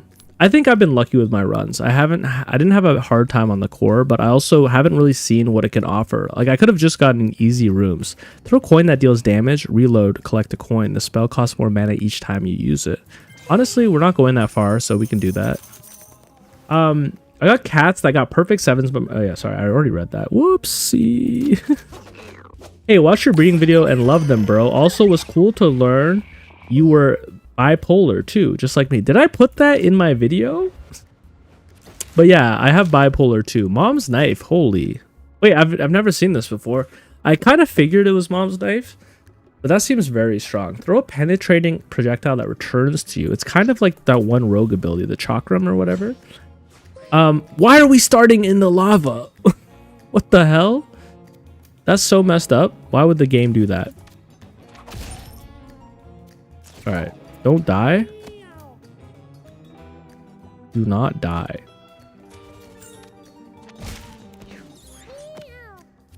This is so evil, man. The game is so evil for this. All right, sorry.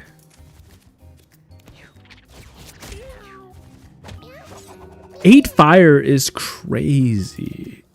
8 fire is crazy to me.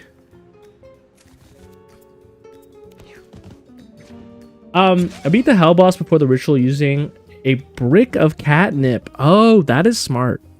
You know what? I've seen all sorts of builds in this game now. Like, I've had mages that go infinite mana on turn 2.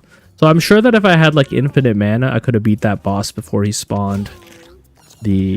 I had a mage that every time they cast a spell, they would gain charge 1. I also had the ability to make all of their spells cost 1. I guess that's not infinite mana. That's like between turns. I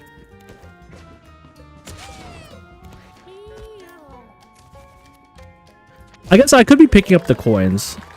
I'm being a little lazy. I would say no. I had a cat that was hitting 1000 HP and I 1-tapped the ritual boss. Well, 3-tap. It had exponential leeches. There's some crazy builds. I don't hate this. Just a little bit more DPS. Scooby, you finally got through the desert thanks to the random rain. I think one of the things I should make is a guide on how to beat Act 2. Because I've heard a lot of people say that after Act 1 they struggle. But everyone can do it. It's just like you mostly have to change how you look at the game. Dude, stop putting me in the fire, bro. That's terrible. You got 3 movements, huh? How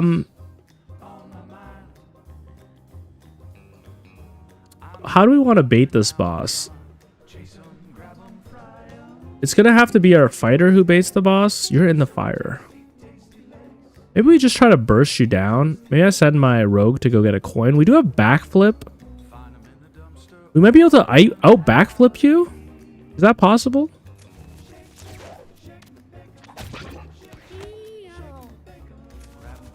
I need to get you to the water. I think you might just die.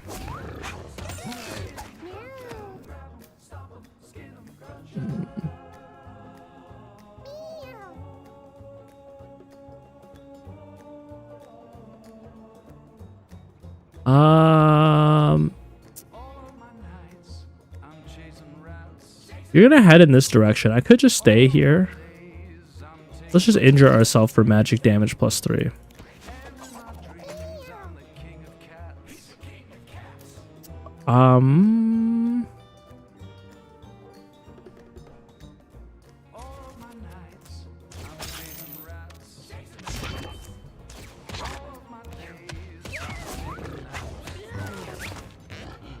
Guys, I'm so foolish. I'm so foolish.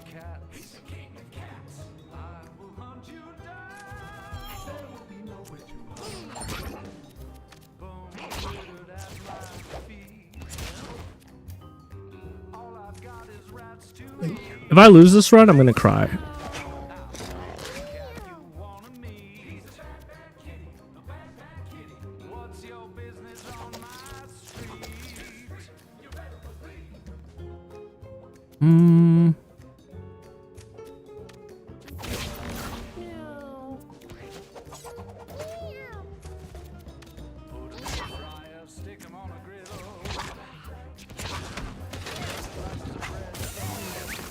Alright, saved? Not saved. Change combat speed to 4. I can't change combat speed to 4 because it ruins my enjoyment of the game. I'm sorry, Kaitos.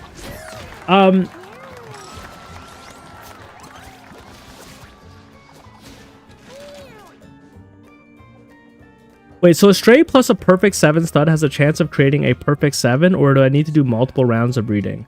Okay, so a stray and a perfect 7 stud, and let's say that your stray has 1 7 for the sake of this example, it's something like a 1.5% chance every time they produce a kitten of creating a kitten that has all 7s. So it's technically not the best way to pass on your bloodline, because if it's only 1.5%, then there's a chance that your stud will die before they pass it on.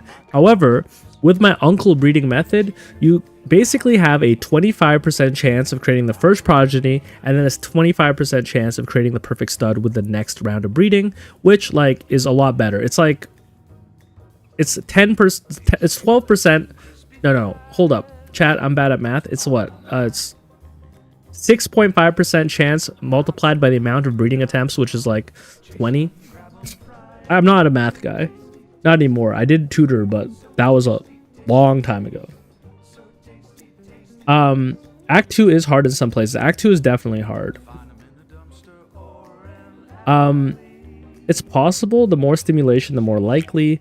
The stud dies before the replacement shows up. You can bring in another member of the royal family. You can do that. You can also save anyone that's close to a stud, and you can remake your stud if worst case scenario. Anyone know what skills the mage basic attack scales off of? The mage basic attack scales off of strength and dexterity combined, is my understanding. I got a room with 33 stim. Is that enough? That is enough. I've been running with 31 stimulation. So if I can do it, you can do it. It scales off magic damage and a bit of range. Is it range and magic damage?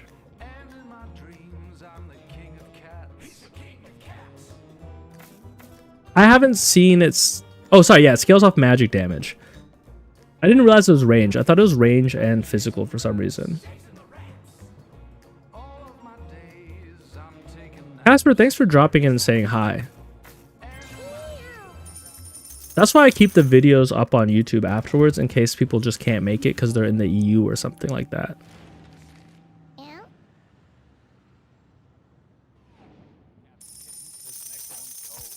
Oh my gosh. Monster up my nose? Alright, these are good items. Hold up.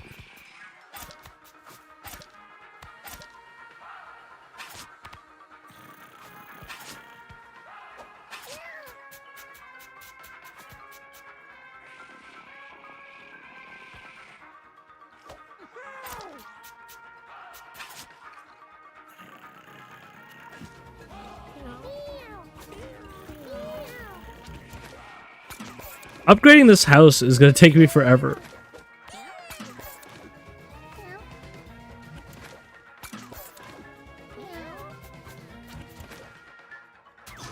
I did not mean to do that. That's going to take me one more run.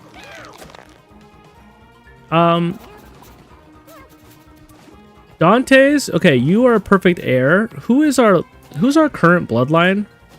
Is it you? Historia and Kafka. Kafka, Historia, yes. So Wilbur, you are going to be marked as part of this bloodline. Dante, you are going to be marked as part of this bloodline. Congratulations. Historia, you can retire. Kafka, you can retire.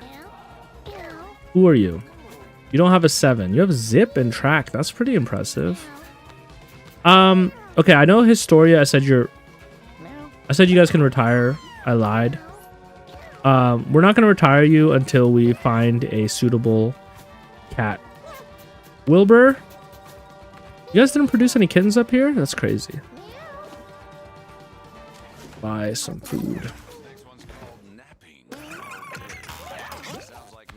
I had an earlier run with Necro hitting all enemies whenever it healed, and oh, I do like that. Oh, and then they bounce back between the mini-me? Weird biography title, bro.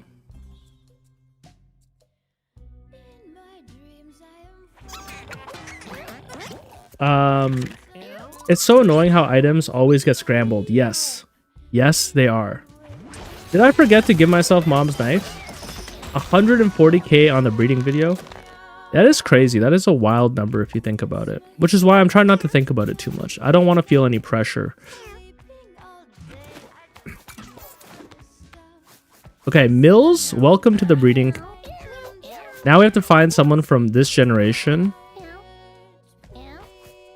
Lady and Mills. So basically this is what happens.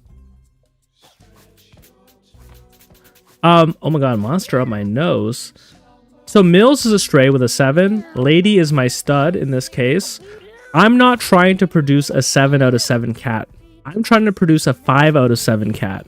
Once I produce the 5 out of 7 cat, we'll get rid of Mills. We'll get rid of Lady. And then Dante's or Vaquita will breed with their child and create the next 7 out of 7. That's basically... I know I keep saying it, but I know some people weren't here at the start of the stream. That is the strat that you use in order to pass down your 7/7s and stop inbreeding. I have a lot of cats up here, eh? I might as well get rid of some of the old ones. Buttercup, you're geriatric. Go to Tracy. Frederick, you're geriatric. Go to Tracy. Historia, you just got here. Isla, you're really old. Go to Tracy. Poop cats, you guys are fine for breeding. Who else is here? Historia, oh, Freddy. Freddy, you're old too. Goodbye. Think there's one cat on the top floor with an 8 base stat? You saw an 8 speed cat? No, you're trolling me. Yeah, I saw the video recreated on TikTok bar for bar.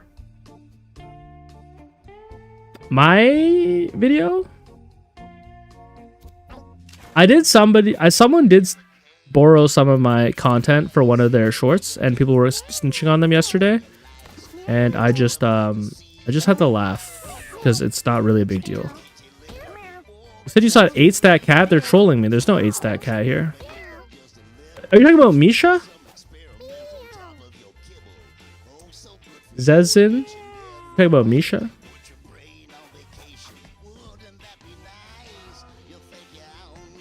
It's a +1. Yeah. No. I would love to see that 8 stat cat once it appears, but I have not seen it yet.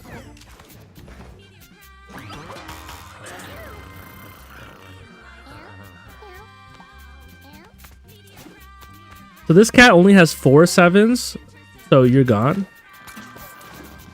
This cat, Padme, only has 2 7s, so they're gone.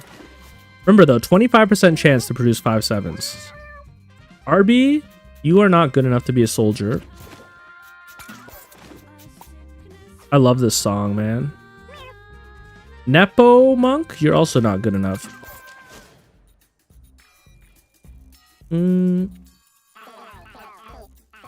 I'm extorting Tink. We need to produce some more soldiers. You guys need to start breeding, please. Oh, I don't have enough food. Are you guys gonna be okay? Birchill, you're a super soldier. Welcome to the army. Marcel, you are not a super soldier. You are gonna be crushed into a fine powder and then put into cosmetic products. Doc, ooh, you suck. Welcome to Mac Cosmetics. Try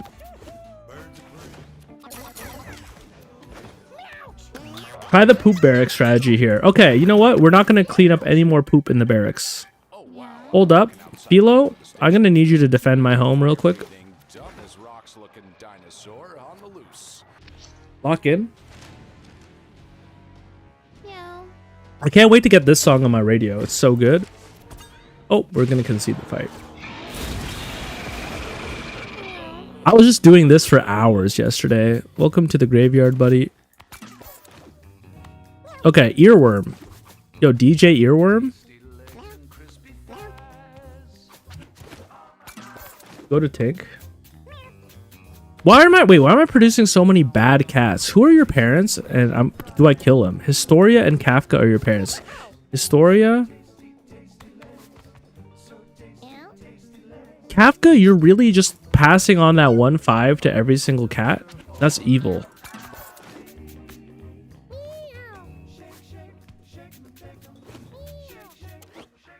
You want me to try the poop barracks? Okay. Minus comfort. Appeal. Appeal. Minus comfort. 2 comfort. Wait, why do I have this down here? Hold up. This should be up here. I made some changes on my other file that I didn't realize. This, I didn't really have room for in here. But I can at least maybe put you up here.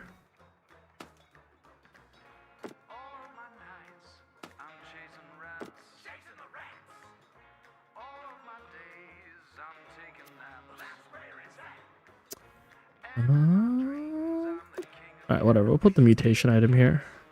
Those is -1 appeal. Let's get rid of that.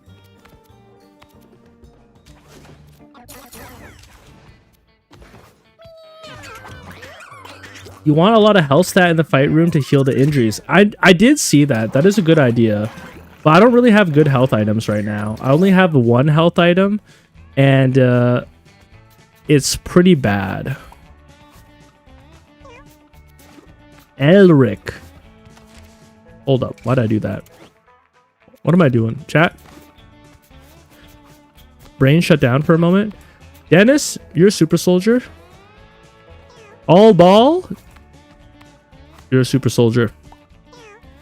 All right, Penelope. That is our cat that has 5 7s. Hold up. Are they capable of breeding with one of their uncles or aunts? You could breed with Dante's, Penelope. Okay. Now, Penelope, lady, you're retired. Dante, Penelope, who are you guys? Sophie? You're good, but you are gay. And Mills, I didn't even realize you guys were in here. Oh yeah, you were our stray. I could have given you to Tracy. I'm not paying enough attention, guys. That's not min-maxing. That's just me going fast because I want this house.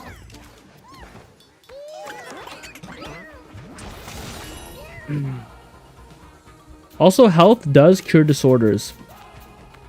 Oh, does it cure disorders? That I don't know.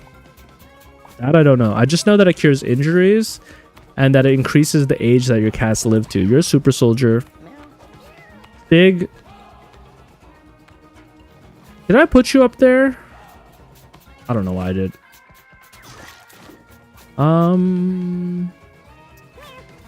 Bodhi, what disorder do you have? -2 luck? Nope. Chat, I'm gonna have to take a quick 5-minute break to go check on my dad. There's a lot of new people here, but I am technically his caregiver, and every once in a while, I have to check in on him because he has dementia. So I'm gonna be right back. I'm gonna go to the washroom, get a little bit of water. I recommend that you guys do the same, and then when we get back, we'll be grinding out some more runs. And then tonight after the stream, I will be making that second video I'm excited for. All right, I'll be right back.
Rip inbreeding. Chewing. Queen or king? I wasn't sure.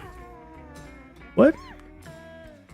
Yo, thank you guys for your patience. I'm sorry. I do have some responsibilities as a caregiver.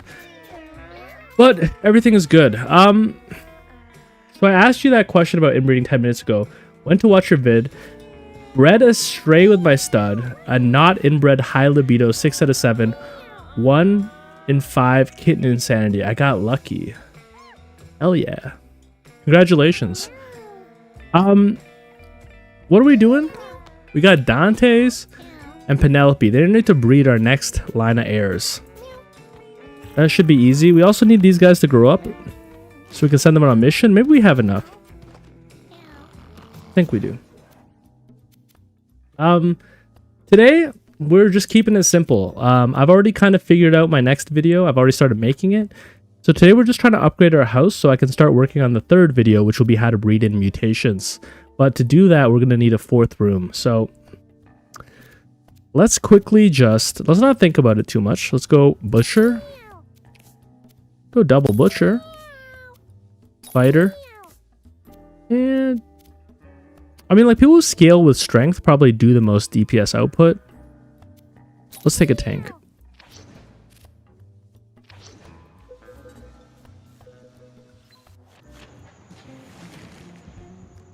The Meaty Fists. Don't really love that name. Is that the IKEA shark behind you? The Bahaj? Yeah, it is. Guys, this is my plush collection. Krytos, I'm sorry. I was doing it by accident. I'm not even thinking. I'm moving on autopilot. Oh, I've done this map, but they've rotated the map. That is the IKEA shark plush. That's also the fat cat from Final Fantasy, and that's also a chocobo. I have a Moogle plush somewhere. I think it might be on the floor right now. My Necro currently has deal 0 damage with basic, but inflict triple status effects. Yes. Is it triple status effect, or is it triple leech? Triple status effect would be crazy. It could stack with things.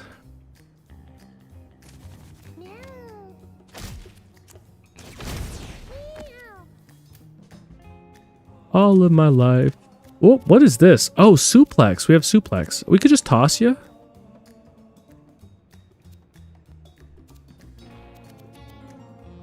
Doesn't really matter, eh?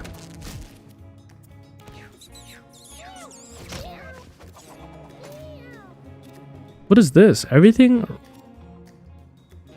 Your basic is a 3x3 tile spin attack with cleave? Okay.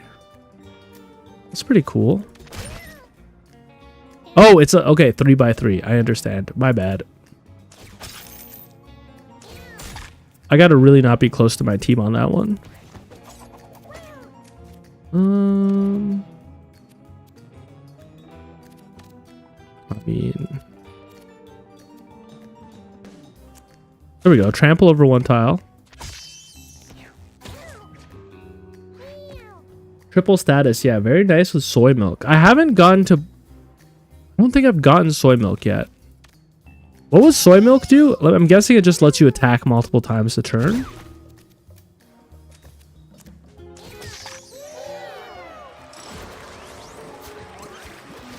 Triple passive with the double leeches thrown when cleared is exponential leech build. I didn't even know there was a double leech. Stick. Dash forward with knockback. Deal damage knockback equal to my strength. I don't have enough mana. I don't mind this. Only 1 damage each attack. This is what soy milk does. I see. 3 times attack. That could be really good if you could inflict bleed or poison, or if you do leech. Hey man, great breeding guide. I think the question was asked before, but do you have 1 stud and then a lot of different strays at the same time in the breeding room? Guntification, it depends on where you are in the process. If you're early in the process, and let's say your stud only has 2 7s, then let's say your stud only has 2 7s, then yeah, you want it to have as many partner options in the room. It doesn't really matter. It doesn't really change your likelihood, but it's good to keep them. It's good to collect the cats that have the stats you need.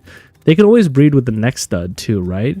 But once you get to like 4 7s, I don't know. I personally just kept it at 2 just to keep things simple and to reduce my food costs. The less food costs you have every day, the more you can re-roll.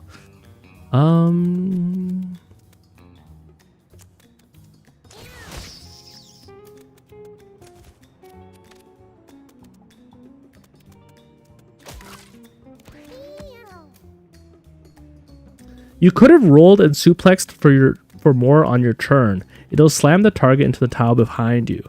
That is so true. I'm kind of just flying through this without thinking, so please excuse me for my bad play. I'm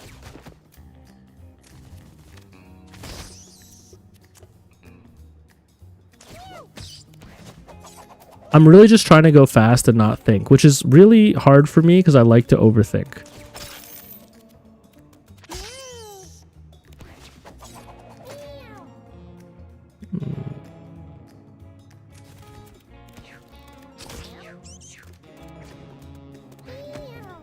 I mean, look, we might as well kill you or at least attack you.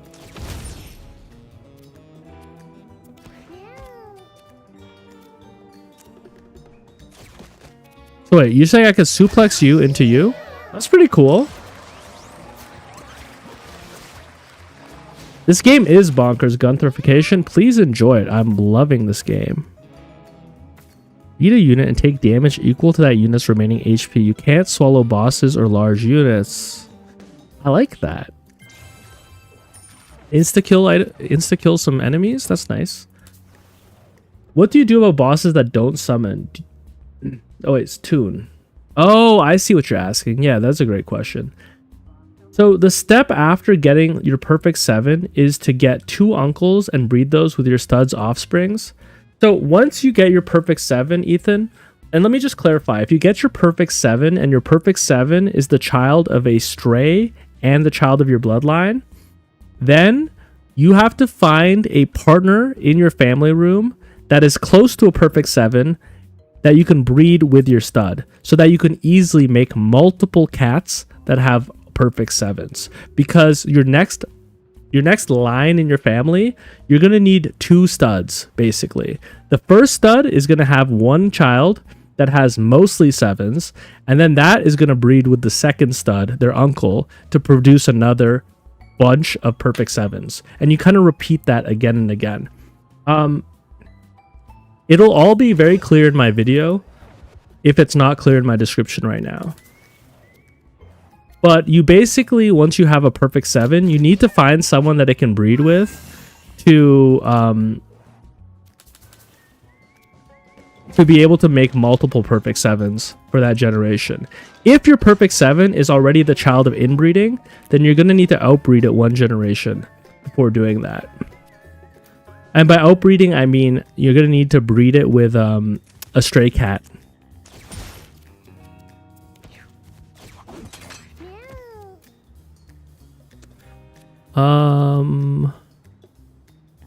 Don't walk through the trap, buddy. I walked through the trap. I hate the auto walk. It never avoids... Well, it avoids a lot of stuff, but it's also very stupid at times.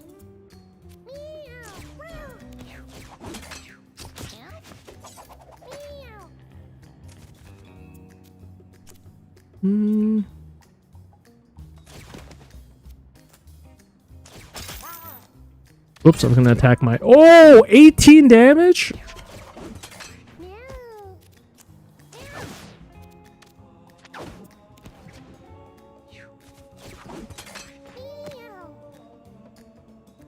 Okay, I gotta outbreed them because mine's... No, your perfect 7 is slightly inbred.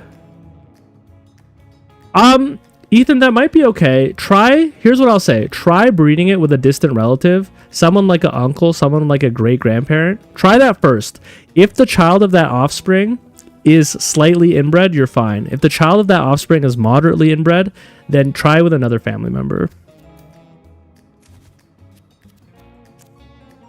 If I'm understanding what you're putting down properly. Slightly inbred is fine. You can inbreed a little bit as a treat.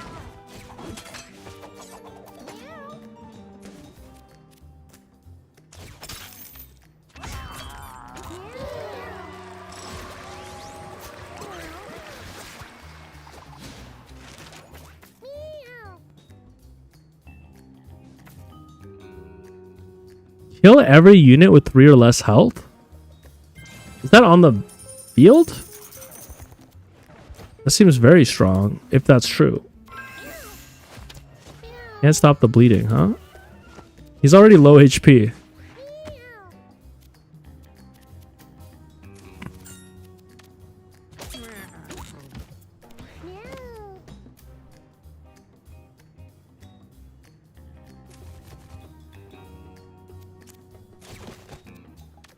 Suplex. Battle Frankie. With 3 or less health. I guess maybe that's not as common as I thought. We can... Oh wait, I don't want to hit my fighter. Okay, that's alright. We can just do this.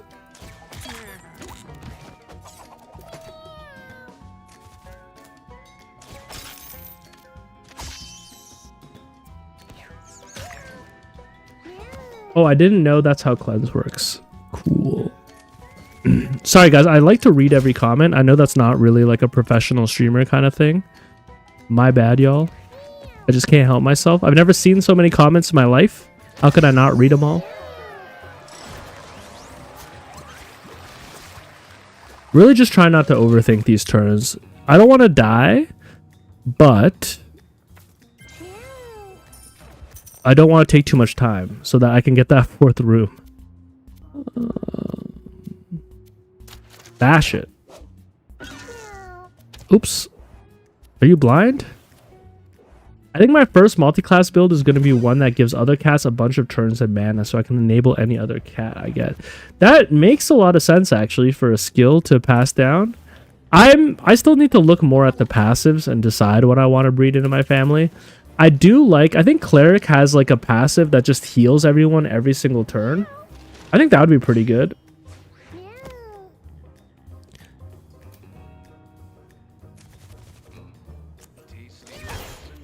Oh, it pushes him back.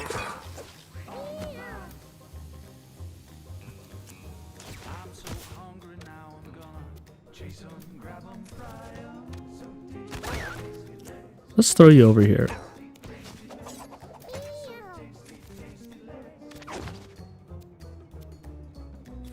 This, oh wait, no. This will be good with the bombs, right?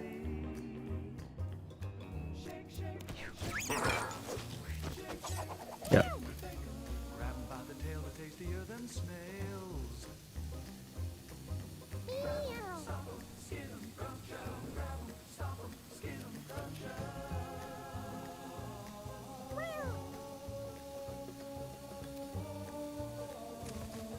Hold up. Sorry, I'm thinking.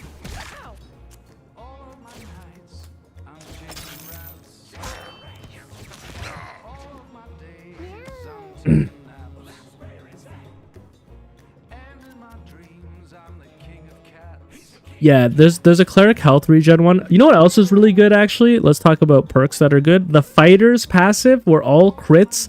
You crit every enemy that has damaged you. That would be good on my whole team. Or the one where it's like you crit every enemy that you crit every enemy if you're facing its face. Or the tank one that blocks any damage that hits you from the front. That would also be good. Guys, there's a lot of good perks in this game. Have you noticed that?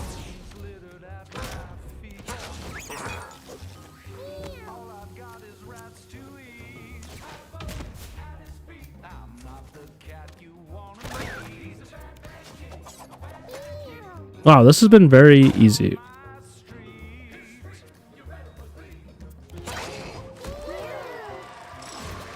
Yo, that is a perfect time for Rat Jam. Congratulations. Oh, yo, Hardy would also be really good. Heal all the way up in between every battle. I love Tinkerer. I think Tinkerer is my favorite class right now. But I don't really know his passives. I haven't played enough with it. The tank one that heals you to the full after every battle, that'd be pretty good. Alright, guys. Ah, you're so frustrating. Oh, wait, no. Maybe this is everything we picked up during our quest. Hey, did they fix it already? I guess we'll get rid of, like, you...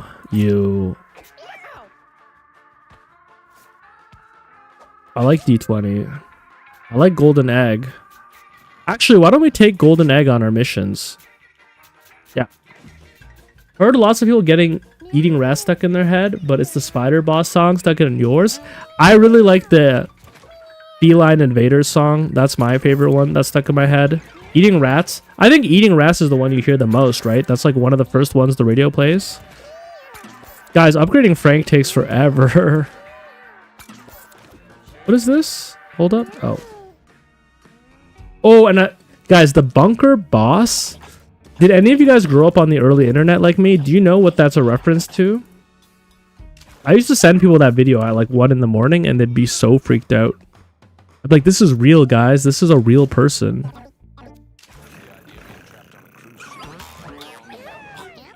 Who's old and tired? You?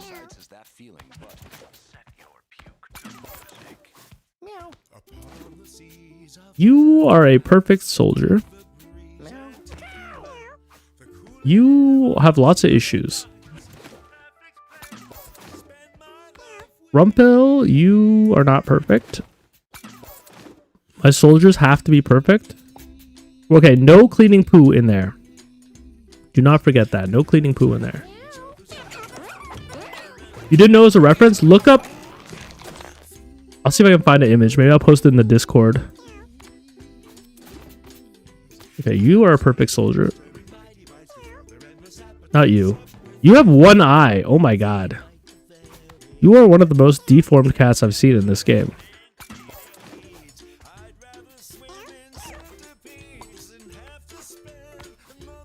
What's your thing? Big Ben?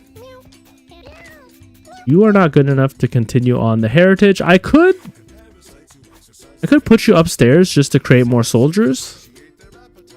But you have low libido, so let's not waste our time.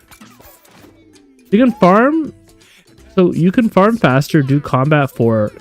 Your choice though. I don't do combat 4 because I can't see what's happening in the fight. Like if the fight moves so fast that I can't see what's happening. What do we need? We need some stimulation. Health could be okay. I like Tadpole Aquarium. But let's save our money for the store. Tracy's gonna give us some really good items soon.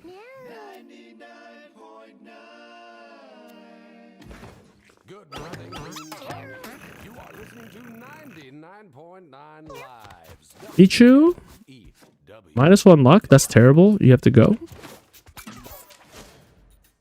Yeah, I want to save my money because basically Pmart is going to give me some items that are give me like +5 to a stat, and I want to make sure I have 150 gold to buy them when she gives them to me. That's my priority over those other pieces of furniture. Let's end the... We don't have enough food, eh? We're not really bringing back enough food. I guess because we're not going the hard mode. And this is called Stray Cat, and you should listen to this song. Okay, we're starting to get desperate for soldiers.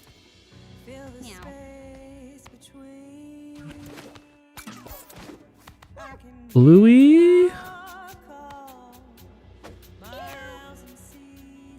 We're doing the poop barrack strat. I'm also... Why are you guys not making lots of babies? You guys just don't like each other? You like each other. Have some more babies.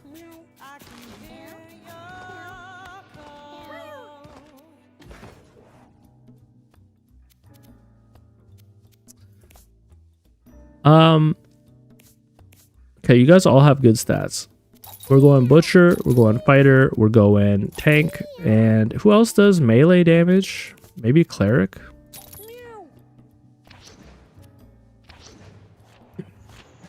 I know, not a very exciting stream today, guys. My apologies. It's just these runs, but feel free to ask me anything or talk about anything. I'm chilling. Luckily, these don't require me to pay too much attention. Guys, what other games are you excited for this year? How about that? That's a good starting off point. Who's playing Slay the Spire 2? Freaking no, I am.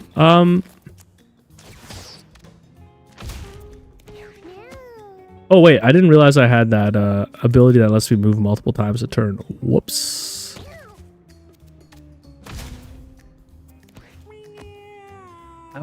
Apogea? Wait, why does that sound familiar? What am I thinking of?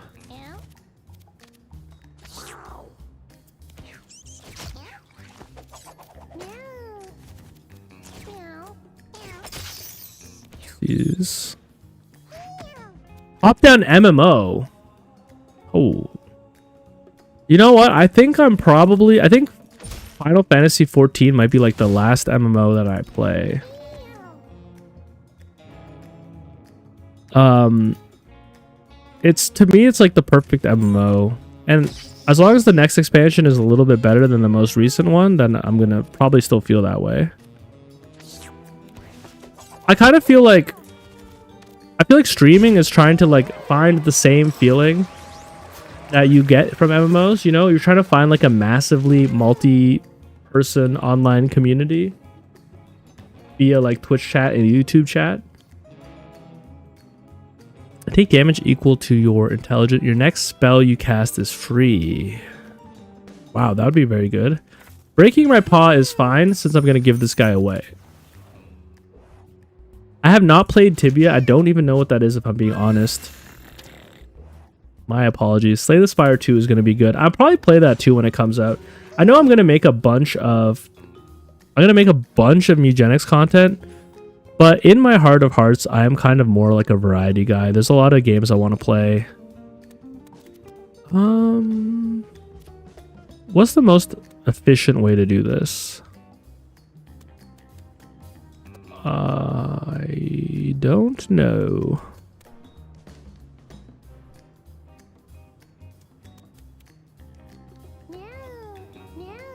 You know what? Maybe it's something like this. Hold up. I thought I have enough mana to reload that. Whatever. Teamfight Manager 2. What is Teamfight Manager 2? Is that like a sports thing? I've played like baseball management games.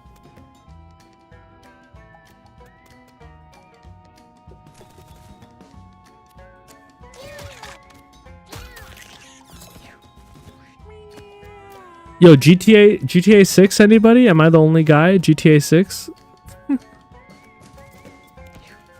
Is that coming out next year or this year? Allegedly.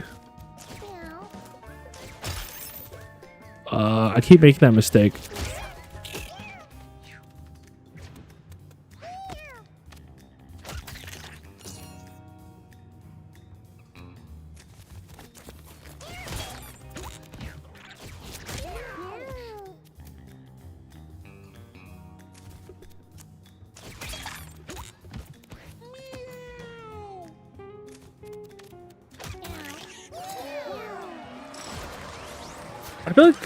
I feel like I should have realized that taking strength-based characters is the way to go, because when you're rocking the strength-based characters, their just damage is so much higher than ranged characters, at least on like level 1.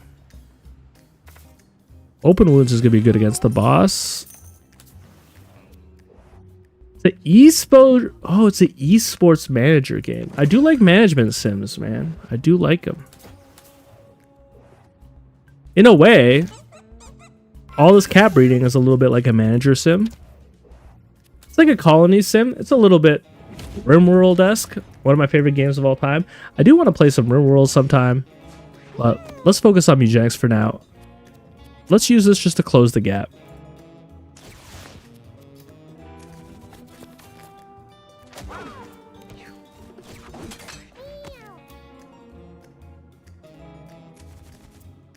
I already forgot what it is.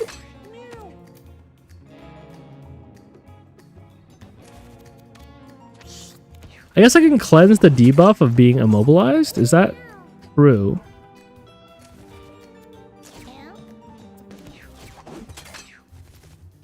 Oh, you're so messed up, man. We got you trapped in a damn corner.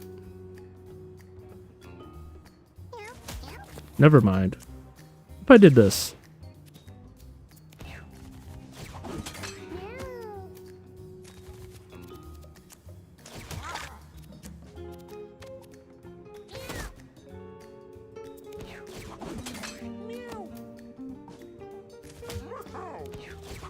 I hate the pathing in this game, man. I know that, like, my characters know where these are.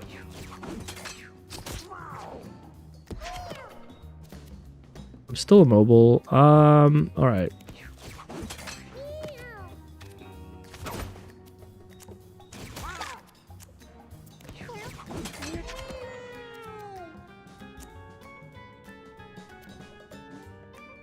I think there's a trap right here. Whoops, I didn't mean to do that. Yeah, why can't I press a button to mirror the path? It's the same amount of squares. Yeah, I think most strategy games have that, like XCOM. I imagine they're gonna add it, right? Like, it'd be insane if they didn't add it.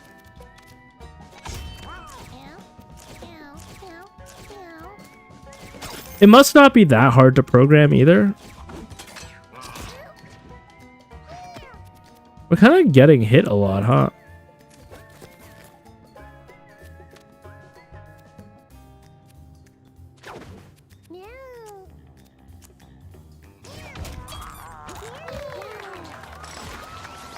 Arch Revenant, thanks for your subscription. Thanks for being here. If you're wondering what we're doing, we're just trying to farm up our house so we can get that 4th floor. I like To the Rescue. It's good movement tech.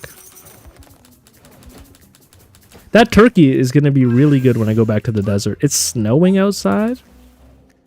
It was snowing outside yesterday where I'm from.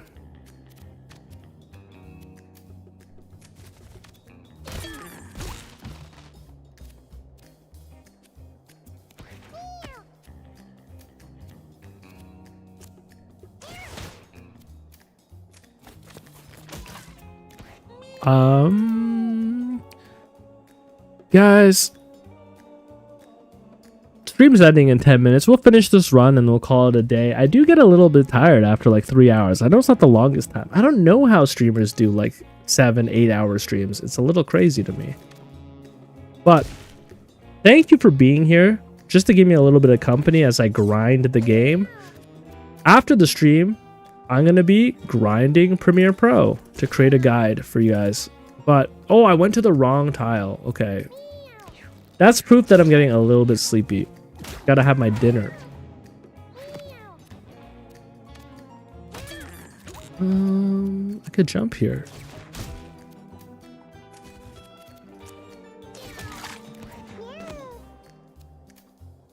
More guides to come. After I finish the Mugenics breeding guides, I kind of want to do like a bosses over explained. I don't know if you've ever played an MMO before. I know some of you have, but in MMOs, it's very common to have raid boss guides where they'll be like, the boss will do these moves. The boss moves in this way. And even though like you might not need the over explained guide, I should stream while I'm editing, but then you guys would see how bad I am at Premiere Pro. And that would actually end my career. That's career suicide. What time is it? It's 5:53 where I'm at. Perfect time for dinner. It'd be career suicide if you saw how slow I am in Premiere Pro. I'm sure I would enjoy Monk, actually, Flying Panda. I feel like I've enjoyed every single class in this game. They feel very balanced, and that is crazy considering how much RNG there is. But yeah, I heard the next one is 100 for a 5-house room. I'm guessing that's probably the last one. I don't even know what I'm going to use that 5th room for. Maybe to start my 2nd bloodline. Maybe I'll have 2 bloodlines. Who knows? I wouldn't mind having 2 bloodlines. Maybe one of them has like the healing perk. One of them has the crit perks. On my mind. All right. Queen Hippo, we're going to just dodge you for 1 turn. I hate all this glass.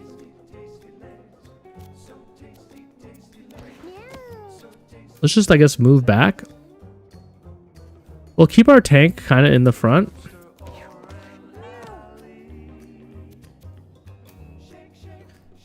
We'll move our other units kind of down here so they can move around. Alright, so you're lining up to chase our tank. You've got 2 movement, 2 movement. You're going to punch my tank.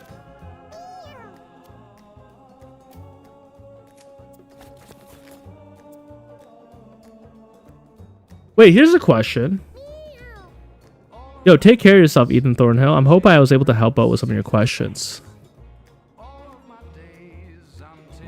If I had extra movement, I could kind of make Queen Hippo go between 2 characters.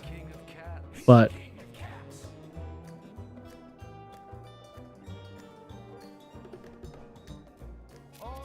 let's not overthink it. We'll just do what we normally do.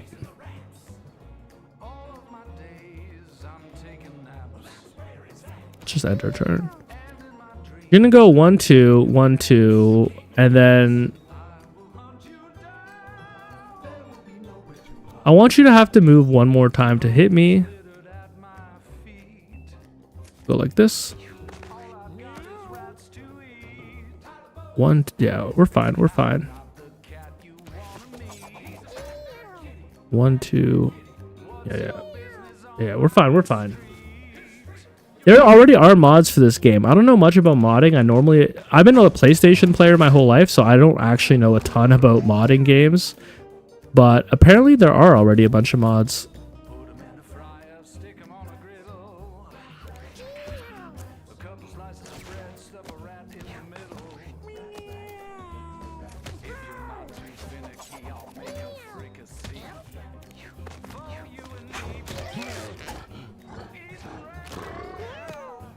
I mean,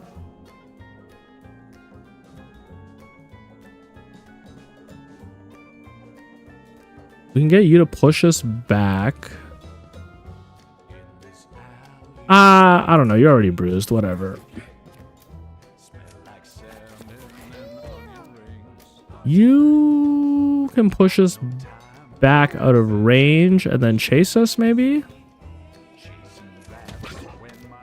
Oh no, I pushed you closer. I forgot about that. Alright, whatever. We're not gonna die. I'm overthinking it. I'm just thinking like what I'd do if I was making the boss guide.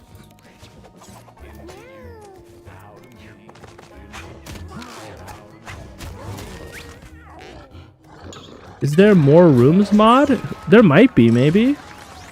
I have a 61-year-old cat that somehow hasn't gotten old yet. His name is Toilet. 61? How much health do you have in the... Or wait, does he have that ability that stops him from getting old?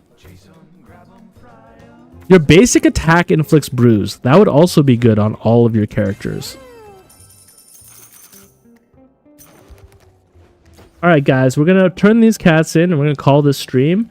Hey, there's going to either be a video coming out tonight or it's going to come out tomorrow. Man, it'd be sick if I could put it out tonight for you guys, but I'm going to do my best, okay? Yo, Tengen Sama is correct. Hold up, did I do that? The relic is cool. I like rotisserie chicken. I forgot to equip golden egg, huh?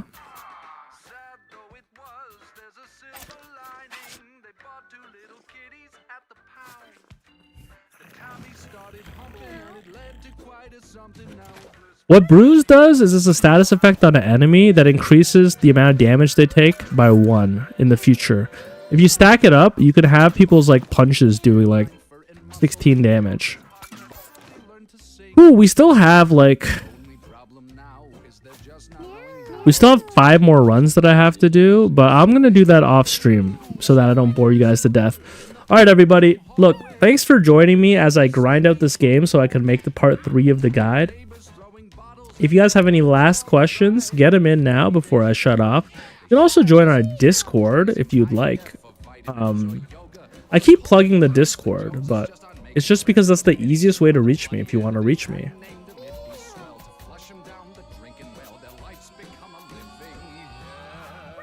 It's !! Discord and Twitch, and I put it in the YouTube chat.